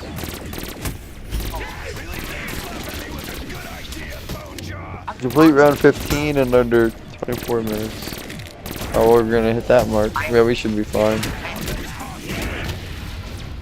But no, anyways, so my thesis or dissertation, I'm gonna have to explain my reasoning behind why I'm looking at this. Or my main objective is there's a lot of data on these, on like the consumer level, how tariffs affect consumers. That's like the main thing people think of when they think about tariffs. And there's thousands, maybe even millions of reports. All right. What actually causes so that's all good and great, but what actually, but and we know how, you know, consumers can be affected. It's not guaranteed, but how they can be affected. But how are the firms themselves affected? Like how are they affected? Like, well, are their financials affected? How do they have to adapt, or how to avoid, you know, the cost destroying their, you know, their profits? And then some of them try to absorb as much cost as possible. Because sometimes raising the prices, you know, it can be good depending on the industry, but sometimes it could be bad because if, you know, your competitor, they're used to, like, they have a strong, like, agreement with, like, some steel manufacturer or whatever, and they primarily focus on steel manufacturers, like, domestically as well, versus a company that, like GM, that doesn't necessarily focus primarily on domestic, you know, suppliers, really. It's gonna be super tricky in terms of they have to, GM has to, in this case, they have to stay competitive because their competition, like I said, they have a stronger, like, well, I gotta, like, actually, like, make this organized real quick. So, say that Cadillac, just as an example, is a competitor against GM, alright? Yeah. General Motors, yes. So, say Cadillac is a competitor to GM. Sorry. No clue. I have no clue what's that. I think it's by Salmon Up, maybe, is my guess. But just think of that. So GM, say Cadillac is a competitor of GM. Alright. Cadillac happens to produce or get their aluminum and steel from domestic suppliers, and they have very strong agreements with those steel and aluminum suppliers. They also have, for the most part, produce most of their parts domestically as well, or in same, you know, so I mean, they can. so they aren't getting potentially taxed on any additional tariffs because they're all made domestically. This is just a case. I don't know if this is true or not, but I'm just making, like, a scenario. So, and what? So versus, so they have a strong agreement. They aren't really getting affected by the tariffs too much because they don't really outsource from foreign countries or whatever, and they have great a great agreement or trade agreements or outsourcing agreements with their suppliers. So their suppliers aren't going to raise their prices on their materials. Versus GM, who outsources a little, they primarily outsource from foreign firms. They're from foreign steel and aluminum manufacturers, and also they get a lot of their parts from foreign firms. And they do participate a little bit domestically. They're getting their parts and steel, whatever, domestically, but not really that much. They primarily rely on foreign trade. They have a decent, not as strong of an agreement with, say, the same supplier that Cadillac has. Say they both get their domestic steel or whatever, the steel and aluminum from that same domestic supplier. But Cadillac is primarily reliant upon them, while GM doesn't really get as much materials or aren't as reliant on that domestic supplier. Cadillac is. Thus, they don't really trade with them as much. They don't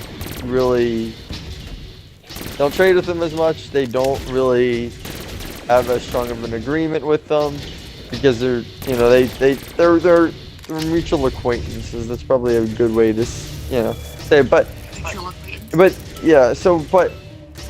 But GM is viewed as more of a mutual acquaintance and not like a really, really good like friend or anything like that. So they're like, we're willing to, we'll upcharge prices on yours because you don't really do as much business with us. We don't really know you that as much, so, or whatever the thing may be.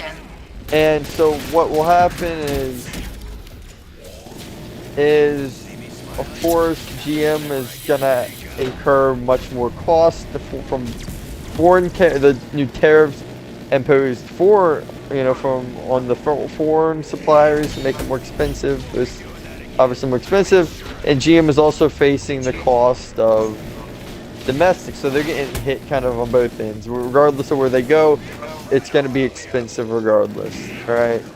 Whereas, of course, Cadillac, they aren't going to see, they may trade a little bit foreignly, but like I said, they primarily focus domestically, so they're not going to really get hit by this cost because, like I said, they have a great relationship with their suppliers. They're probably not going to, their prices aren't going to get really raised. More than likely, they won't get raised. And so they can keep their prices the same. While GM usually, based on regular instinct, will try to get back, or make back revenue, or, to keep a profit by raising their prices on, their vehicles. Hence why consumers see increases in product costs during tariff enactments, or when tariffs are active, because companies are facing those costs. Thus, to recoup some profit, you have to also, to recoup any profit, obviously the higher the expenses you have, the more expensive you're gonna have to make your product to even break even or make any sort of profit. It makes sense. So what happens is, well, GM, no, it should be fine. What happens is GM will see that Cadillac isn't raising their prices, and people are going to see that GM's prices are raised, and they're going to be like, whoa, well, your prices are higher than they're definitely much higher than Cadillac's, and Cadillac's prices didn't get raised. They kept their prices consistent. So like, we'd rather go to a company that's prices are more, that are cheaper, of course, that are cheaper, that also have the same quality but cheaper or much more affordable than a company that's upcharging their prices that's a bit more expensive just because of tariff increases. So, and that's what happens. You lose business, and your business will go your business may go towards other competition or the other competition. In this case, Cadillac, just as an example. And so what will GM do? GM is like, okay, well, we don't want to lose competition and we want to stay competitive still. So we're gonna absorb the tariff cost, meaning they're gonna just take the losses. Essentially, is what it means. They're just gonna have to take the losses. They're not gonna be able to upcharge their vehicles or anything, or stay competitive. How do firms do that? Well, obviously they're gonna get hit. They're gonna get hit, obviously, tariff-wise. It's just inevitable. Their expenses are gonna fucking shoot up a lot. So, how are companies managing or preparing for those tariff costs? And that's part of my dissertation. And it's looking at how are companies able to withstand the tariff costs without increasing their prices. Like that's a very interesting thing, because I can tell you right now, like before I did this, or my research and a ton of research, months of research, I couldn't tell you that answer. I don't like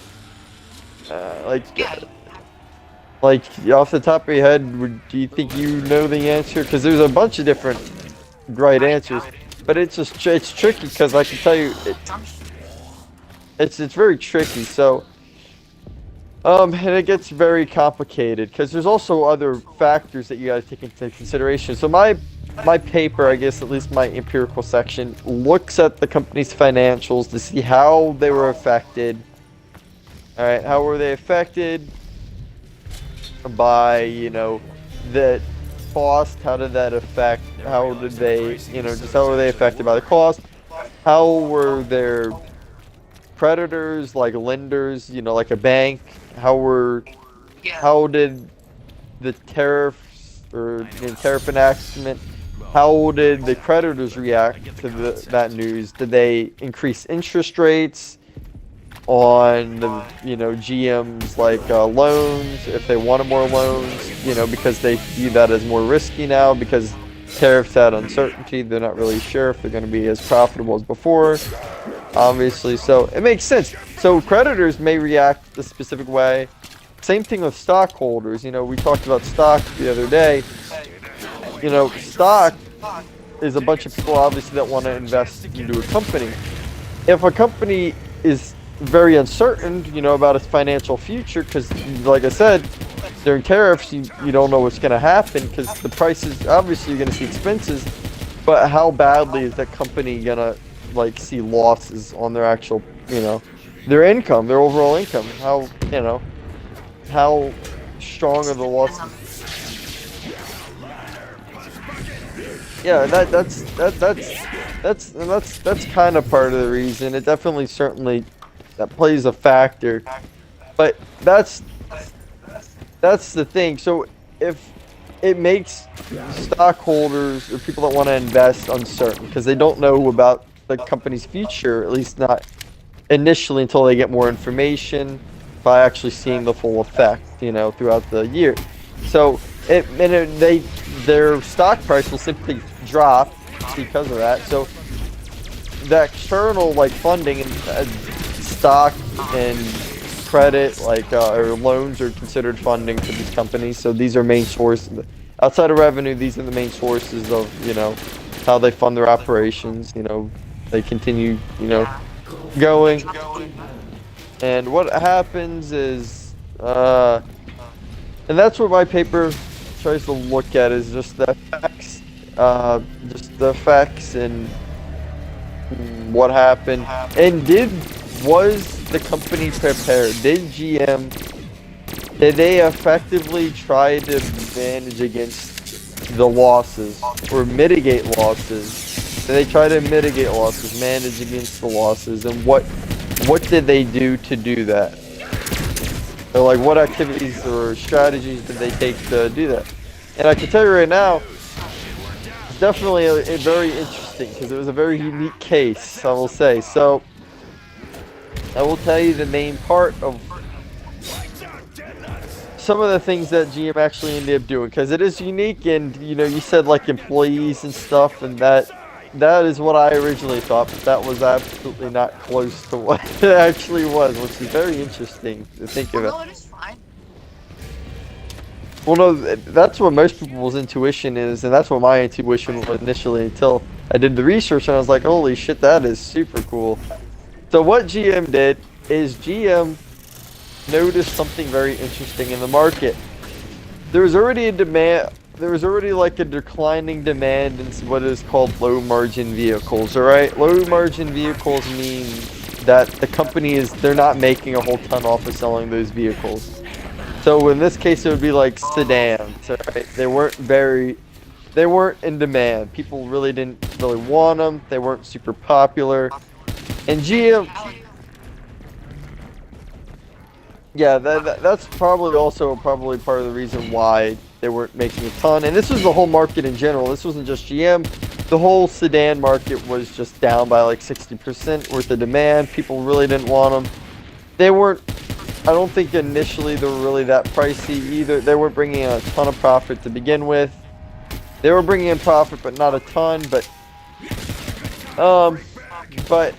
And the GM has what is called a production heavy model, meaning that they try to produce as much vehicles as they possibly can.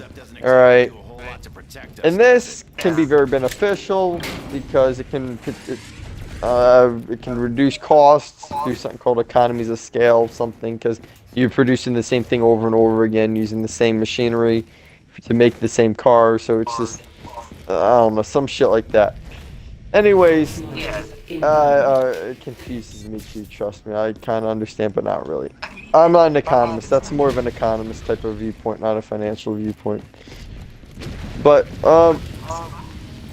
what happens is, these low margin vehicles, right? Yeah, so, if you have a ton of vehicles, right, that aren't selling, so you're producing a ton of vehicles that aren't really selling very well, if people don't really want them, and you're having trouble selling them in general, alright, what do you do about that? Alright, you aren't really selling them, they're kind of just taking up space on your inventory, you gotta pay storage costs and all that stuff, you know, it's a hassle, they aren't making any profit, you're losing money because you're producing vehicles that people don't want.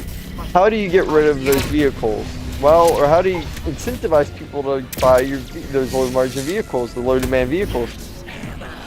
You have to discount them to, as simple as that, you have to discount them. You have to make them cheaper. You have to make, people are like, oh, well, we see some value, you reduce the price, so we're more willing to pay for this vehicle now. Because you reduced it by, you know, by a decent amount. So, and that really puts compression or really reduces any profit that the or GM would have made on those vehicles, because what a little profit they would have made is even it's shrunk even more. It's significantly less now. So what happens when you're making a bunch of these vehicles that you're having to discount? They aren't making a whole ton of profit now, or they weren't making a profit to begin with, but they're certainly making even less now. What happens when you add tariffs to the equation? Well, the vehicles become more expensive to produce. So now, not only do people not want them, and people may really not want them because they're going to be uncertain about, you know, the general demand in the market. So I should first face this before I go any further. Whenever GM sells their vehicles, they're not selling it directly to consumers. They're selling it directly to like, you know, what's it called? What are those things called that you buy? Dealerships. They're selling them to dealerships. That's what they're selling them to. Whenever you think, I used to think that they sell them directly to customers, and they can, but it's very uncommon. They sell them to dealerships. If dealerships know that the demand's going to be shit on them, they're not going to want to stockpile, you know, those vehicles, you know, in their lot. It just takes up room. The dealerships are not making any money. they're losing money because they're not selling anything. Obviously, they got to pay their employees and all these other costs, and it's a hassle. So they have to be incentivized to pay, less for these vehicles, and hence discounting. So when these vehicles are more expensive to make, all right, what happens when the vehicles are more expensive to make? Well, obviously GM's natural instinct is going to be to upcharge those vehicles usually. The issue is very, very low demand vehicles. Like I said, they're not making a ton of profit to begin with, and they're already discounting them as it is because they aren't very popular. Because of that, because there's such a low demand, because they're being heavily discounted, paired with the fact that they're now more expensive, the company is now making no profit. They're actually losing money now because it's more expensive, and now they're no longer making any profit because it's just not in demand. It's not a popular car. So, like I said, discounting it destroys any profit they would have had. So it's not good. So GM is like realizing this. They're like, holy shit, we have a ton of these vehicles that we're losing a ton of money on, and we're gonna lose even more on because of the tariffs. So what does GM do? They're like, well, we're gonna do a couple of things. All right, we're gonna re-strategize. We're gonna do a bunch of different things, but we're gonna do one primary thing. We are gonna restructure our approach to selling vehicles. So instead of doing a production heavy approach, like producing as much as you can of the same vehicle, we're instead going to follow a demand driven approach where you follow what is most popular with demand. You're going to produce, what is popular. You're going to produce what's popular, right? And it just makes sense. So say that you get like an order for like a vehicle. Say you're a manufacturer, you get an order for like a vehicle, and that happens to be like a popular vehicle. You're gonna be like, well, I'm gonna produce that vehicle for you, and I'm gonna sell it to you. You control how much you produce. You can control you go off of demand. You know how much to produce. Essentially, you have a much better gauge instead of just producing based off of a random number, just hoping for the best. All right. So, and GM's like, well, this is much more cost efficient, but how do we fix our issue? Oh yeah, we can run it there. So how do we fix our issue with the low demand vehicles now? Because we're still losing money on these low demand vehicles. So what do we do? How do we make profit? How do we make profit? All right, so GM thought to themselves about how they make profit, and this is very interesting. GM did two things, all right? The first thing GM did is they decided, you know what, we're going to slow down our factories that produce these low demand vehicles. We're going to slow them down significantly, so they follow that demand driven approach instead of production heavy approach. Or we may just halt production on those low demand vehicles because they aren't really making us too much money. Or we're going to completely discontinue and shut down those factories as well. So they were essentially slowing down the production and shutting down some production on those vehicles. They actually ended up discontinuing some of those vehicles in general. But they also slowed down the vehicles, and they're like, well, because they're using a lot of their resources towards these vehicles that, like I said, they're not making any money. So it makes sense. They don't want to use their resources on vehicles that aren't going to make any profit, So it just logically, it makes sense if you think about it. You'd rather use your materials or resources towards something that's going to be beneficial to you. So it's just like a gobblegum, for example. You're going to want to use a gobblegum that's going to be beneficial. You're not going to want to use a gobblegum that just takes up space and is just not really helping you. Just think about it like that. So, like in this case, just as an example, a great example is if we use like a board, board games or some shit like that, just as an example. That wouldn't have benefited us during the time trials. It's actually going to hinder us because it's slowing down the game. It's keeping zombies behind the barrier. So we're losing time, which, we could have been producing, getting more benefit or value from something else that actually keeps us ahead of the time. So, and that, you know, that's kind of where I'm heading at. They discontinued these vehicles, all right? They discontinued some vehicles or slowed down production on these vehicles to save costs. And the way they did, they shut down factories and laid off a ton of workers, which is not great. But it wasn't great, but they had to do what they had to do to save money. They shut down like 5 factories, I believe, at least when I read in my paper. 5 factories they shut down and 14,000 workers got laid off, which is quite a massive amount. And these were in factories that solely relied on producing these discontinued vehicles, or these vehicles that were just in low demand that weren't necessarily discontinued, but they, you know, just weren't super, you know, they weren't very popular, and they were just going to be not really produced as heavily. They're going to, you know, whatever it may have been. So what did GM do to account for this? If they're slowing down production on these low demand vehicles, and they're also, because they're following a new demand approach, right? They're following a new demand approach instead of producing a ton of vehicles just in general, and they're following what's popular essentially. So what does GM do, right? And they see this, they're like, alright, well, we see that there's obviously we're slowing down our factories and all of this shit. We're kind of following a new approach. It's going to be more cost efficient, and we're getting rid of the vehicles. They're slowing down production in vehicles that are losing us money. So how do we make money still? Because the issue is we're still going to lose money if we don't, you know, produce vehicles that actually are profitable.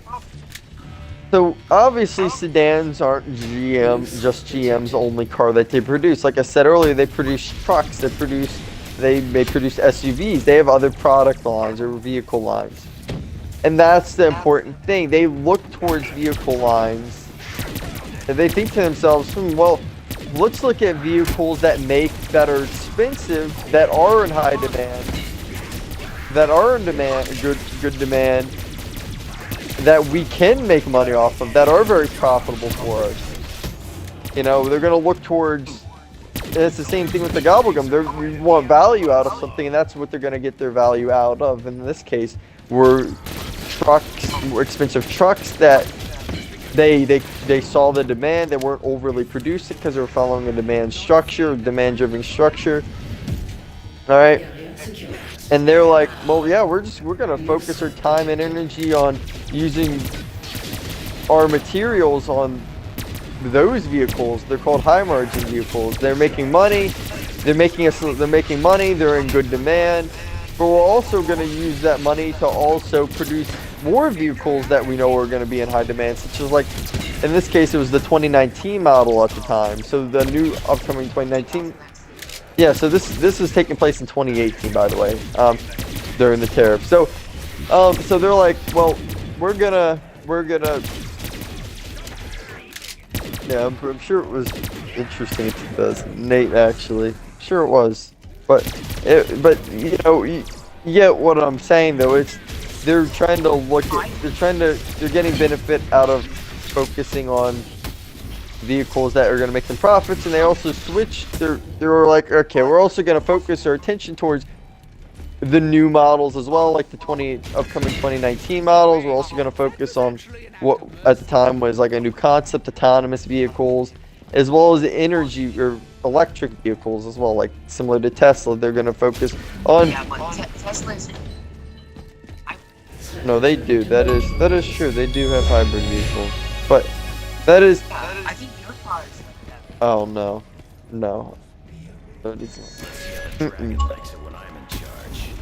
It is, yeah. Oh no, it's not. But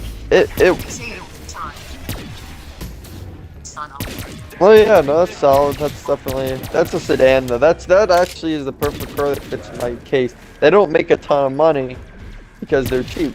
They don't make a ton of money. They're not particularly in high demand.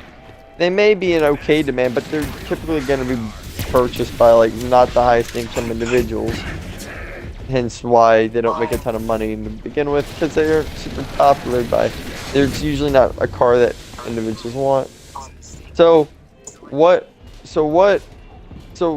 GM obviously saw this. They wanted to focus on vehicles that were going to make money in the future and yada yada yada. So, alright, that's one way. That was the main way that GM tried to counter tariffs, alright? Or at least stay profitable and counter tariffs the best they can with the rising costs. So, alright, that's one thing. And obviously it cost a lot. So this is called a restructuring of it. They essentially restructured their approach, their strategy, whatever you want to call it. And what makes it very tricky is when you're shutting down factories. Alright, actually before that, GM also did not want to keep a ton of those vehicles that they already produced on their inventory because it was incurring a bunch of storage costs, and that can absolutely, that can be unbelievably expensive if you just have something sitting there not making you any money. So GM didn't want to just see that inventory just sitting there and it's just kind of becoming obsolete. The demand's going to keep declining. GM just decided to take the loss on it and just heavily, even more, they just discounted those vehicles even more to incentivize, you know, just getting rid of them. To just get rid of them off of our, you know, just get rid of them out of our warehouses or whatever it may be, or factories. Just get rid of it. You don't want to see it. They're not very useful. So they did that as a way to get rid of those vehicles. I forgot to say, because they did reduce their inventory for a lot. They reduced a lot of their inventory. Anyways, so GM didn't just incur those. Those are called impairment costs. It just means losses on stuff, or losses in value, or decline in value. You're writing off a lot of these vehicles or whatever as losses. You're also, keep in mind, these factories, you have to get rid of all the machinery in those factories as well. And the machinery can be incredibly expensive. Say you have like an assembly line that is tailored specifically towards those low margin vehicles, right? Yeah. And you're getting rid of those low margin vehicles, obviously. That piece of machinery or that assembly line is no longer going to be useful to you. It's not going to provide you any value. So you're going to have to write that off as well. And that's going to, you know, if it's like $100 million, you're going to have to write that off for $100 million potentially. So that's a big loss. Or you may, and even with that, because like I stated earlier, these firms are also focusing on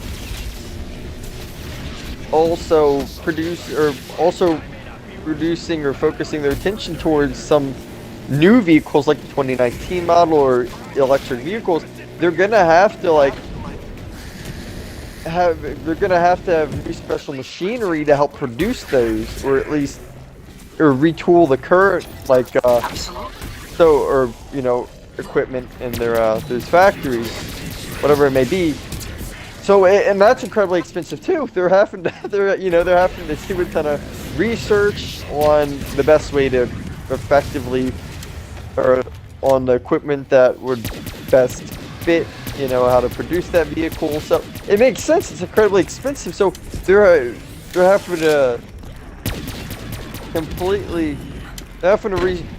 restructure their factories as well. Some of these factories as well, because they're focusing on the new models and they're trying to become more innovative, I guess, in that case. So you can see how it can be expensive. And if you're shutting down a factory, well, there's a couple of things that go along with that. Not only do you still have to pay the rent until somebody, you know, purchases, you know, whatever the building is, you're taking losses on the building or rent, whatever it may be. You also have to still pay utilities and make sure it's well maintained, which over time can be very pricey as well. Very big factory, it's probably costing $100,000 a month or some shit. Can be costly. very costly. And keep in mind what I said earlier. They shut down 5 factories and 14,000 employees. They still have to pay these employees severances. That is unbelievably expensive. That's 14,000 employees. You know, so that doesn't really benefit them. That really hurts them as well. So they're going to be taking big losses. So, and that was one of the cases I made, is tariffs didn't just affect their expenses, it also affected how they had to re-strategize. They had to re-strategize because of the tariffs. Otherwise, they wouldn't have had to restructure if the tariffs didn't really exist, you know? So it's more so... Yeah. It's more so a... it's more so an attribute or a symptom of the tariffs. It's another effect that was caused by the tariffs, basically. So, and that was... Yeah, so they did not cause... some, I guess... So that was also kind of a benefit that that was also something I had to obviously include, at least earlier on in the paper. Why are tariffs used? Why are they, why are tariffs used? And my main argument for that, at least what I put, was actually that reasoning. It's supposed to benefit the domestic suppliers so that they can be more competitive versus foreign, suppliers, yada, yada, yada, whatever. The main thing, at least in Trump's case, was to stimulate the economy, and that's his main thing, to stimulate the economy. It's make most people, because, obviously, like I said, steel and aluminum, if they're way too expensive to buy or purchase from foreign, manufacturers or suppliers, you're gonna want to purchase it from the, slightly cheaper domestic manufacturer or supplier. It just makes sense. So even if there's domestic manufacturers are raising the prices, you'd still rather go with them because they're cheaper. Even if it's slightly, they are cheaper, and you just incur less costs in general because you don't have to really transport it as far either because it's more domestic. So it's just overall just cheaper. So, and that can I didn't cut you off. Oh, no problem. Yes. So what ends up happening is, and what the objective of it is of course is to reduce foreign competition. It's also to stimulate the economy, and that's the big thing that Trump has kept hammering over and over again with his tariffs. Especially with the recent tariff policy, it was to reconfigure the stock market or the economy. It was to bring in a ton of money. It was to improve the stock market and all that good stuff, whatever it may be. And that was his whole objective, was to stimulate the economy, bring in more profit for the economy, reduce, to reduce interest rates as well. That, whenever you're in a, what's called an expansion, the opposite obviously of a recession. My gosh, It's doing good. The economy's doing good. Interest rates are going to go down. It's what you want, and then that also has a good effect on inflation. Less inflation, the economy's doing really well. So, it just makes sense. You obviously want to stimulate the economy, and that's one of the main objectives of tariffs. you care? Of course, the other main thing outside of more competition is retaliatory tariffs, and I'm sure you're very well aware of a retaliatory tariff at this point, because God knows the U.S. got hit with them. And they also raised the prices on, outside of AI, obviously these AI data centers, increasing prices on like GPUs and, raising prices on internal components or whatever, for computers. Obviously, we're going to see a hit on the Xbox prices because of that, because the CPU is more expensive or graphics card.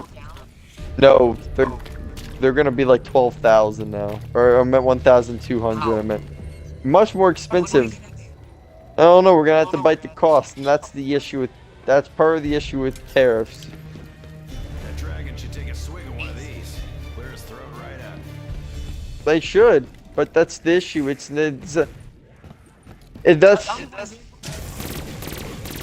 Knifey time if my well. weapon Sometimes you don't have a choice when that's the issue with in this specific. So notice how when I talked about the Cadillac thing earlier, all right, the Cadillac thing and the, you know how you can switch between companies or you have multiple different options. Within the graphics card industry, you don't have a whole lot of options, and that's the issue. You don't. You're free. Yeah, it's almost like it's not a monopoly. It's almost like an oligopoly. There's only a few big companies that you can purchase these graphics cards from, which makes it obviously makes it incredibly difficult because it's going to be expensive wherever you go. You don't have you're not going to be able to switch. So they're always going to get business, which is the thing, which is the unfortunate nature of it. These graphics card companies will, like Micron or Nvidia or whatever it may be, they're always going to have business because they have the best products. They may have the best products, but they also consumers don't have a choice. They have to. That's the only, that's where they're gonna. That's the only company or firm that they're gonna be able to get graphics cards from is just a few big firms. So and they're all gonna be expensive. So then of course Microsoft is facing this debacle right now. They don't really have a choice. Microsoft is facing two things, kind of. So obviously they're facing the AI bubble thing now. Obviously AI is big, and a lot of these fucking, like Google and Gemini and even Microsoft. Yeah, it is pretty ass. I won't lie. I'm not the biggest fan, and that's raising prices too. Actually, they like I just said. Oh, I didn't mean to cut you off. This is just the finish this short. And that's a big talking point. Is it's raising prices, obviously not just on CPUs. It's raising prices in anything that requires these microchips or CPUs on everything, including phones, even vehicles themselves, because they need microchips as well now. And it's we're gonna see that with the Xbox, of course, and it's making it more expensive in general, not just for the Xbox, but Microsoft is also spending an unbelievable amount of money on CPUs for Microsoft Copilot, their own AI software. So they're part of the problem too. Like it's not good. And these AI data centers making these AI data centers. No, they absolutely are. And these AI data centers, they aren't making any money. The AI data centers are fucking losing billions. ChatGPT has lost 20 billion. They haven't made any profit. They're probably gonna go bankrupt in the next couple of years. Well, actually, not enough. That's the issue. Most people are willing to use the standard version. They've tried to incentivize people or tried to push people to go to premium by making ChatGPT worse. These people are just like, you know what? We're just gonna go to like Google Gemini or something that provides the premium features, but you don't have to pay for it. Yeah, it's free. That's the issue. Because Google is rich as fuck and they can afford to do that. They don't have to do anything with it. And they're, so that's the issue. These companies.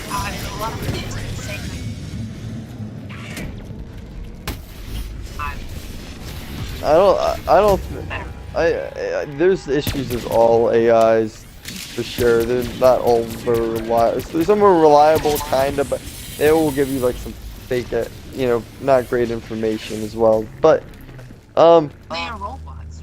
yeah. So they're just pulling information from the web. That's what they're doing. They're just pulling information from the web or any sources. Yeah, and that's the issue. Or they may just make up their own shit as well. So that's usually what they're doing. Or previous conversations, usually they may just. You like what you do? No, it's not good. That is bad. Lawyers have gotten disbarred because of that, because they happened to look up a bunch of cases when they were doing research and they used AI as like a case or As a helper, right? Yeah, and they provided a fake case that didn't exist, and it got them disbarred. So now they no longer have a career as a lawyer ever again. So not good.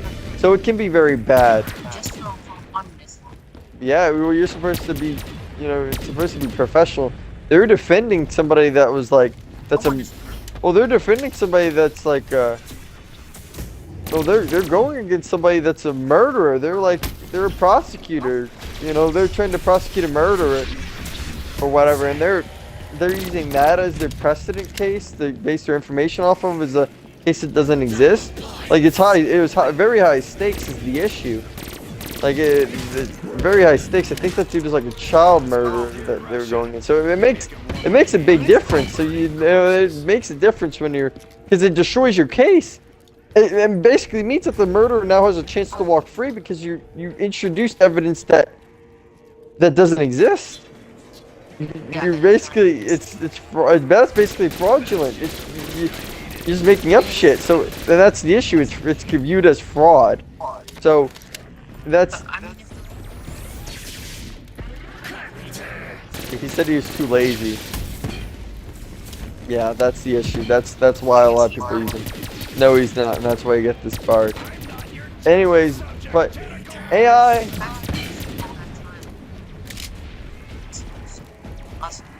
Yep, and he's in New York too. He was a New York lawyer. Funny enough. I mean, there are a lot.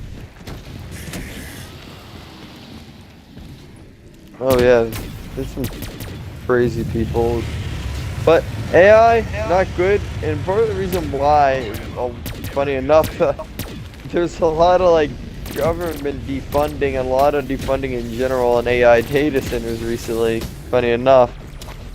Which is really good, that's very positive. So why is that the case? Well, two things. One, AI data centers, like I said, aren't making any money. What are they making money on? They're not making money on really anything.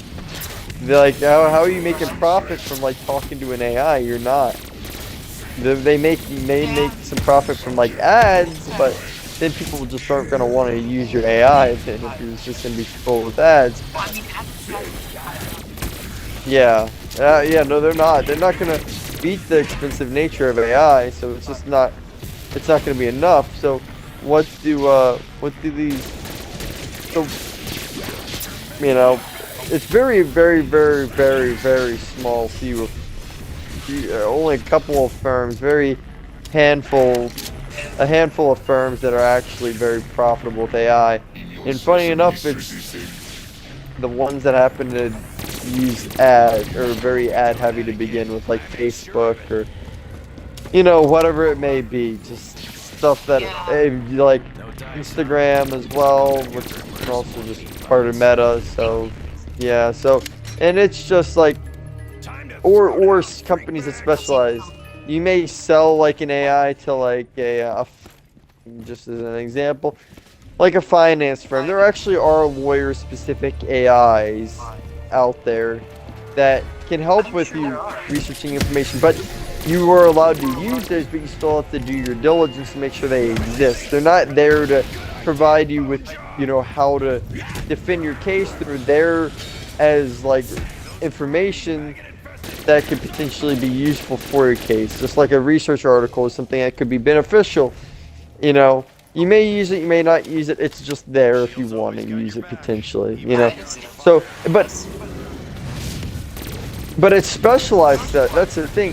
These companies that specialize in these like company-specific AIs or industry-specific AIs, like as a legal AI or whatever, that's only available to lawyers or, you know, maybe accounting AIs or used to specifically help like with redundant tasks. I could probably do that maybe with my Mark 2 or 3.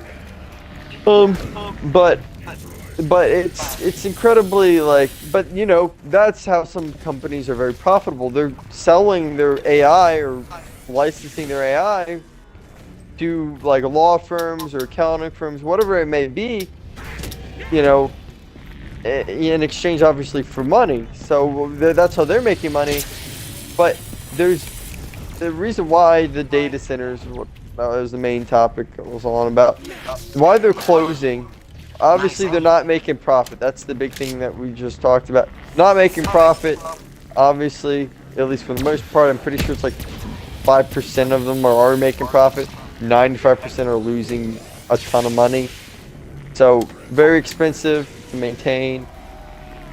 Not particularly worth it, alright, for the most part, for most companies. Nvidia is making a ton, but that's more so a byproduct because they aren't really doing AI, they're more so providing a bunch of the CPUs and graphics cards for AI, which is obviously not good. Oh fuck. And they're obviously making a bunch of money that way, so they're making a boatload of money because these companies want to make AI data centers, and you know, you can see how they're making a lot of money. Anyways, Yeah. so obviously AI is making, like I said, everything that requires some sort of like electronics or computer chips or whatever significantly more expensive because these AI data centers are absolutely just stockpiling on these fucking graphics cards to keep aggressively expanding and all this bullshit. You know, obviously not good stuff, as you probably would imagine. Oh, yeah. Yes, they are. They are very greedy, and that's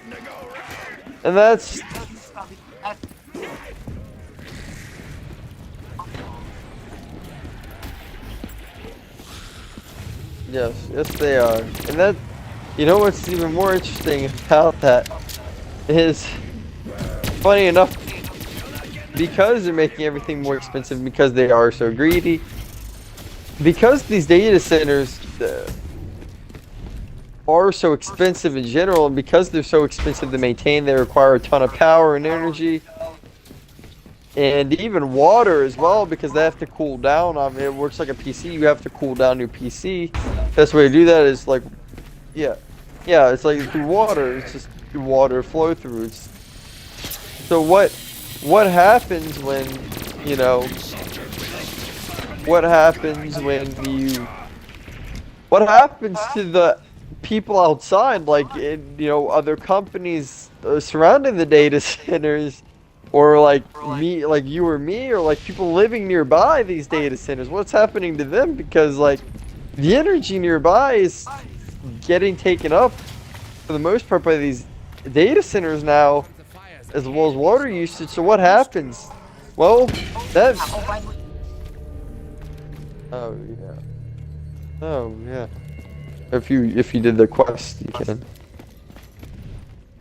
Oh yeah. Wait, but I got sound like. You gotta do some other things. You gotta find like 3 symbols across the map too. A bit more. But so. If I had Oh yeah. So. Yeah, it's pretty weak upgraded too. Actually, it doesn't really do too much more. Yeah, it's not super strong. But what happens to these surrounding areas is what was happening is because the over amount of energy consumption from just like an outrageous amount of energy being used, it was making the surrounding like you know, companies or, you know, residents, it was making their energy bills 3 times more expensive now. It was raising the fucking prices on people's bills, their water bills, because the scarcity of water in that area, because the AI data centers are using it to cool down their shit, and because, like I said, the energy, these fucking AI data centers are taking up a ton of energy. Energy is becoming a bit more scarce, so they're gonna charge the price now for the data centers, and that also includes the consumers. And the government was like, yeah, that's just not good. Somebody's, you know, energy bill was like maybe $80, now it's $250 a month. Like, that's really fucking bad. You know, like, imagine if that happened to you, that would be horrible. You know, like, yeah, I mean, I'm certainly not for it. And that's what the government said too. They're like, yeah, fuck that. You know, this is becoming a bit unethical, so we're gonna cut your funding, and we're gonna actually prevent y'all from having too many data centers now, so we're gonna actually stop any planned, you know, expenditures or planned like planned, you know, construction of these data centers. We're gonna just, those aren't gonna happen anymore, and that's what the government essentially said. They're like, yeah, they're not making a whole ton of money, and they're actually raising prices on the consumers now. They're, you know, just regular, just everyday people, and it's just becoming, it's starting to become a bit unethical, and it's starting to blur the lines a bit. So not very good. Really, really bad stuff, but the government is starting to step in, and they're like, yeah, we kind of see that, and we're like, yeah, that's not too good. I'm not gonna, they're like, that's not, oh shit. They're like, yeah, that's not good. We're losing a ton of money. Yeah. Consumers losing a ton of money, and it's just not benefiting anybody. So we're just gonna shut those down. And Oh shoot.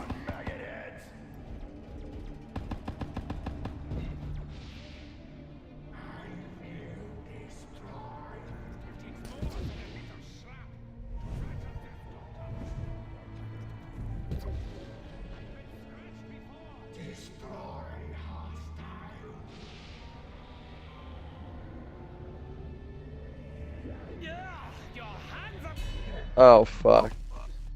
What are you out of ammunition?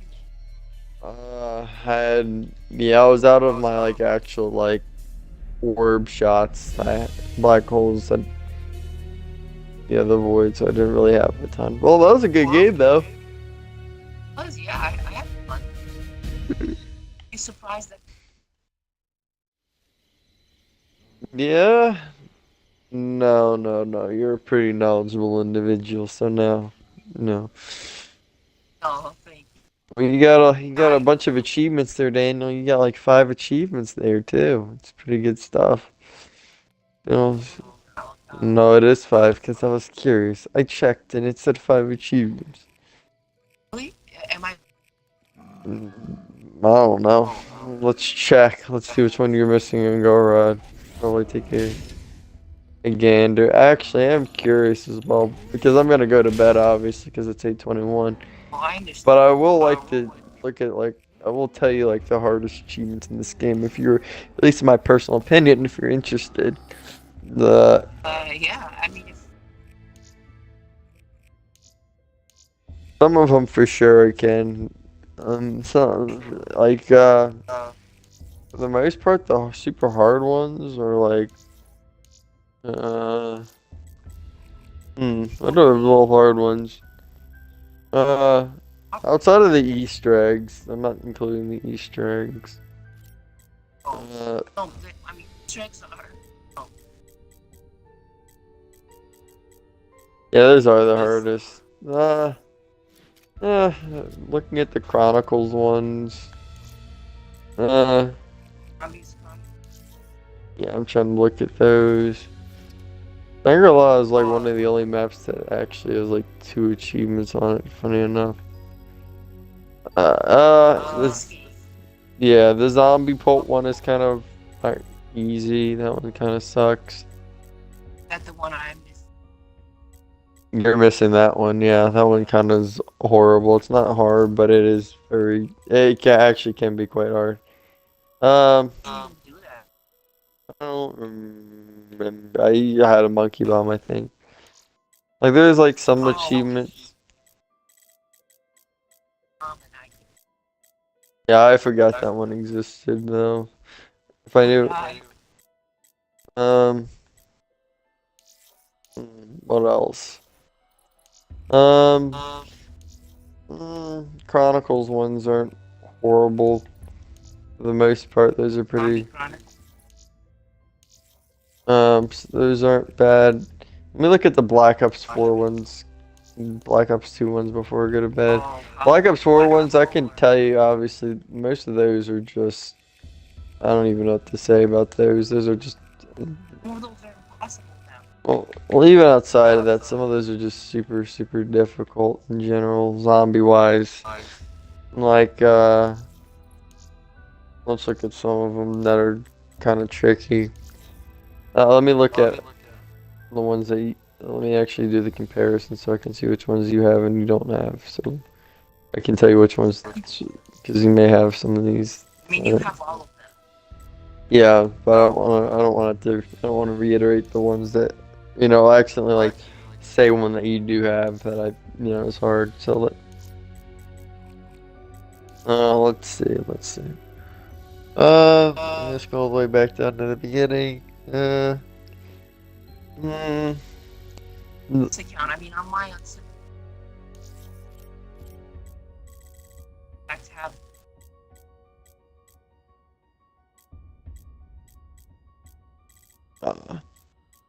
It's true. So, ones that the match made in hell one where you guys stand in the gondola with Brutus, that one's not bad, but it's really not bad. You get a brain rot of tiger, that one's pretty easy. You don't have that one. You shoot the tiger with the brain rot.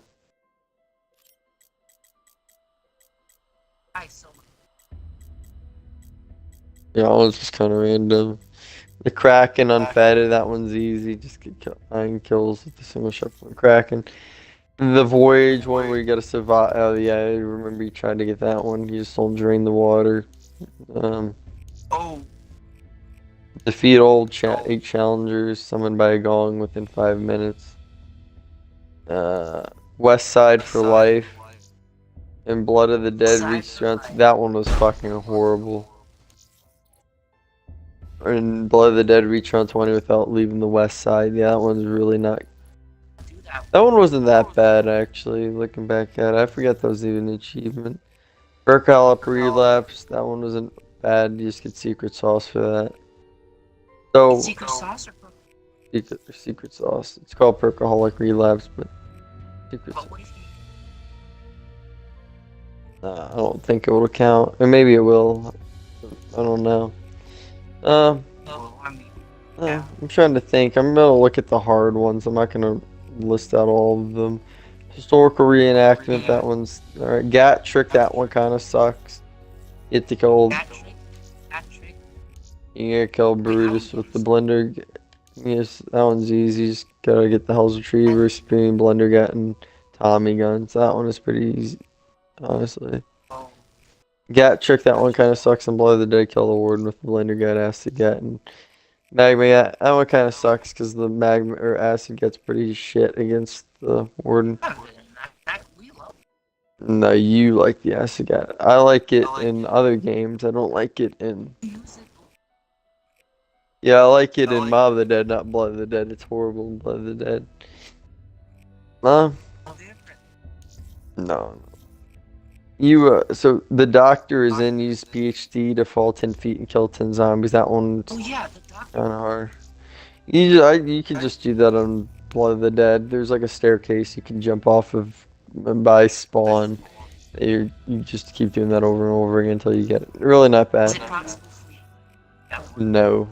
No, I can't do anything on that one. You just gotta. Oh, I can. Oh yeah, I get. Oh wait, Ethan's back. No, he's not. Yeah, maybe. That one's not bad though. That maybe takes like 5 minutes. It was pretty easy. I just did it on an really early round, around like 5 or some shit. What other ones? They're kind of hard. That I'm not including the Easter eggs, obviously, that you haven't done. Yeah.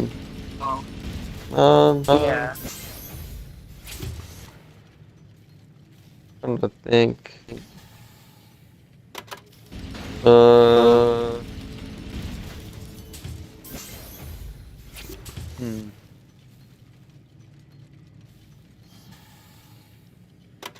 Which ones are hard? Project Checkpoint Zulu. Ethan, what the fuck? Yeah, we gotta chill, buddy. Anyways, Checkpoint Zulu is kind of bad. That one was kind of not great. Oh yeah, how do you get Zulu? I don't even remember. That one just stunk. You gotta have a log or some shit. I don't remember what I did for that. Am I kind of lying? some of these are bad. Gavin is just being modest. Chug, chug, chug. That one kind of. That one's easier than it sounds. Chug. You just have to have a teleporter. It's really, really, and you have to have the Path of Sorrows as well. And You Salmon. have to have the path. Yeah, you have to have the Path of Sorrows. You have to, or you're not getting an achievement. So, it's a toss up. That one was kind of horrible to get with the jolting jacks. You get that one. It is a toss up. You gotta kill jolting jacks while they're on the roof with a grenade. The grenade's 15. Yeah, the crafting table one on Blood of the Dead is, or Dead of the Night's horrible. That one quite sucks. I don't remember. Remember that was. Yeah, that's definitely not gonna be done during an Easter egg attempt. That one's tricky. What other real hard ones are there?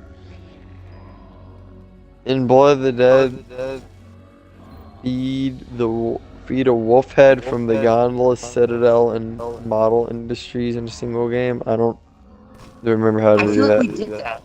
No, you have to do it from the Gondola. Do it in a specific order. You have to feed one. No, you have to feed them from like the gondola or some shit like that. So you gotta like have somebody train or some shit. I don't remember how you do that one, honestly. That one's a bit Yeah, weird. neither do I. Yeah, I got it. yeah. A couple of the ones that are gonna be that are really, really kind of out there that are super, super tricky in general that I don't really know how well they would go. The Hell's Redeemer one, that one's very, very tricky. I don't remember how to get the Hell's Redeemer. I just remember it's quite annoying to get. That one wasn't the hard one. I mean, obviously a lot of the achievements are hard. Black Ops 4, one of the hardest ones that you definitely don't have, that I'm not really too sure on how well that will go because it is very niche, is the fully upgrade the gauntlets on Ancient Evil. That one stinks. Like, getting the regular upgrades is one thing, but getting the ultimate upgrade or whatever it's called, I forget what they're called, that one took an incredibly long time the first time I got it. I don't remember how I got it, but I do We remember. got it.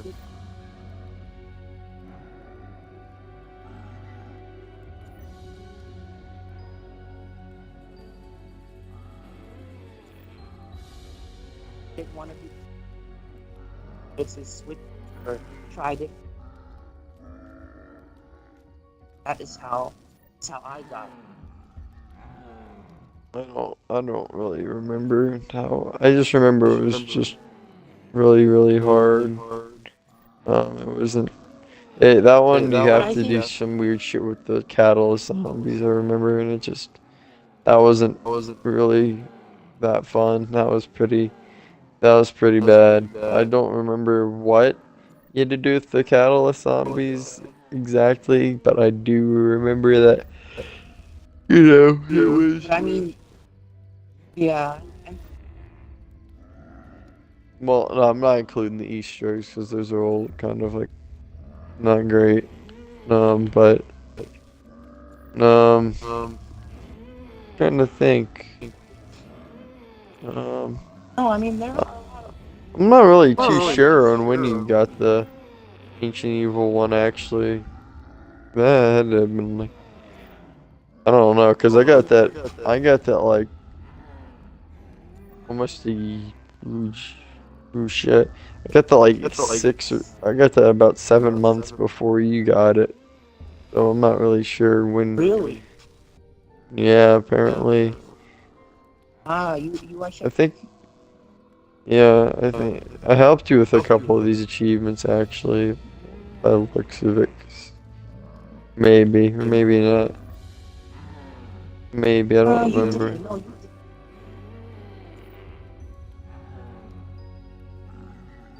Preston didn't really care about getting the achievements. He doesn't care about achievements. You would help.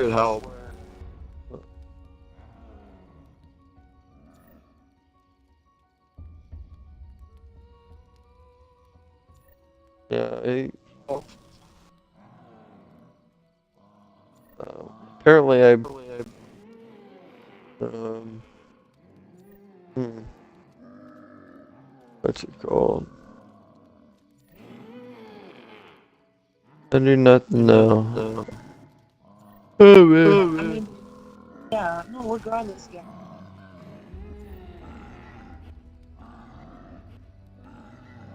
So it would not time with it.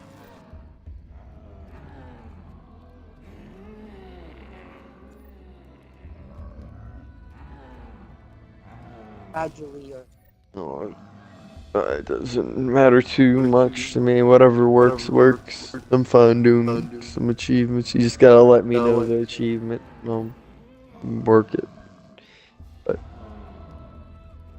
kind of worked out that possible and not proof. No, that was bad. That was like, you just always gotta remember. As well. Yeah, he gotta remember though. This make sure to specify ahead of time. Yeah, I thought he had that achievement before, honestly. Or I guess not. Whenever you said it, I'm pretty sure it's a secret achievement, so that makes sense.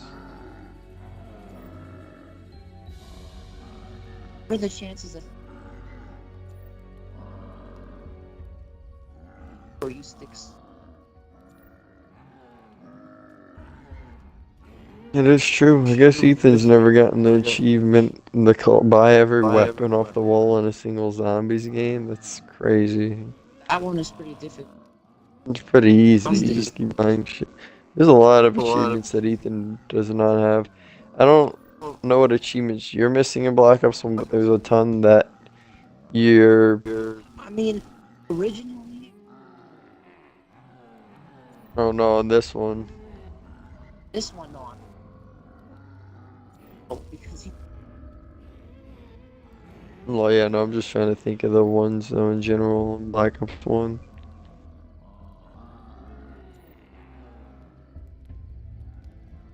I don't stuff probably. even Am I remember. missing a maybe? Some of these for sure you just gotta do by yourself at least. Like perks in space, like nothing I can do in that one. That one's pretty easy, actually. Yeah, no, of course. Well, that one you just gotta hack, use the hacker. That one's super easy. Like what other ones are kind of. Is that I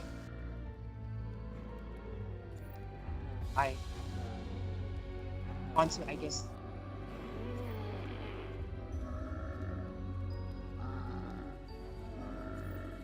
Do pain or pressure. Or Holy shit! Look at this shit. This is so old. what? No, I'm about to. You know, just a second. This is really fucking old. What's On an old photograph? no, not old. Achievement though. I got this achievement for Black Ops 1 all the way back in 2011. 12, 15, 2011. Not that well. I do know that Shangri-La, the first achievement on Shangri-La was killing a streaker. That was the first zombies achievement I ever got. Was that one? Very, very interesting. Yeah. Kill a When streaker. I got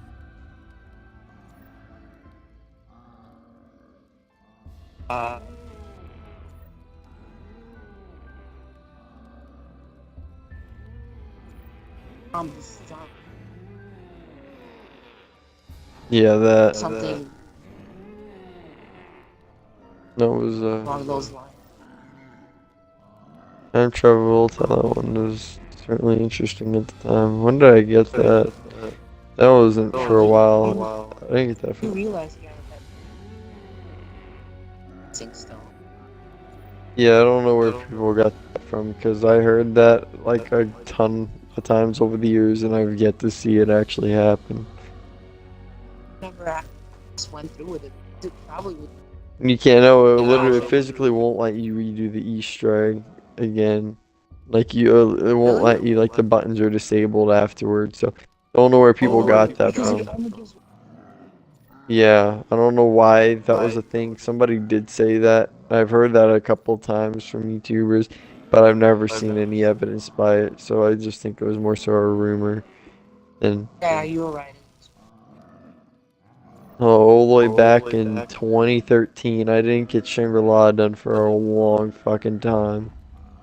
Or time travel will tell for a long time compared It to. wasn't easy.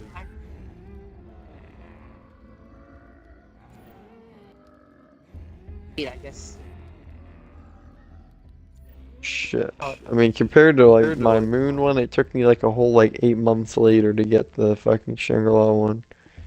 Or the moon.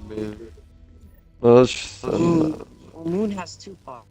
yeah, moon has 2 parts. I got them both obviously in the same day, the same match.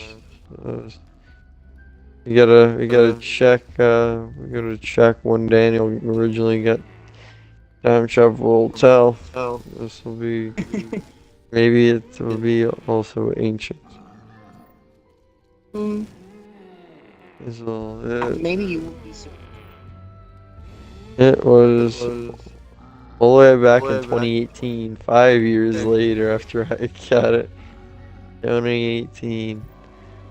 Oh, Yeah, it's all. I'm not sure. You were playing. maybe actually. Yeah, well. I, was-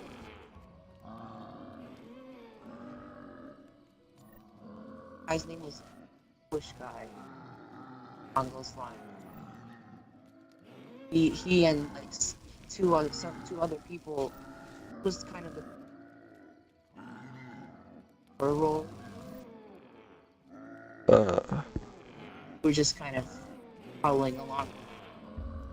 It was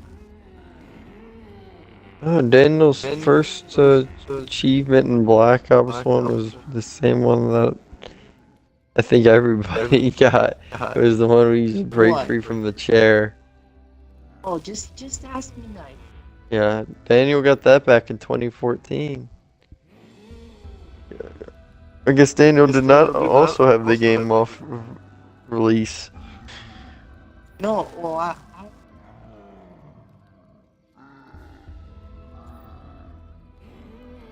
I had it on release on. did not play it or I did. not what I even.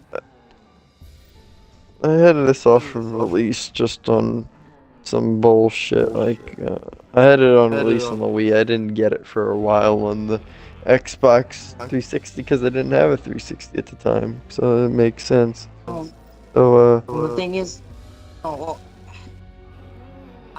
why? My brother did got the Xbox 360.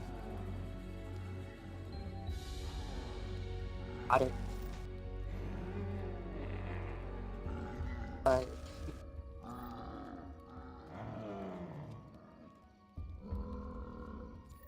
oh yeah. yeah, Oh, damn, I'm probably gonna go to bed because it's 8:43 for me. It's 9:40 for you.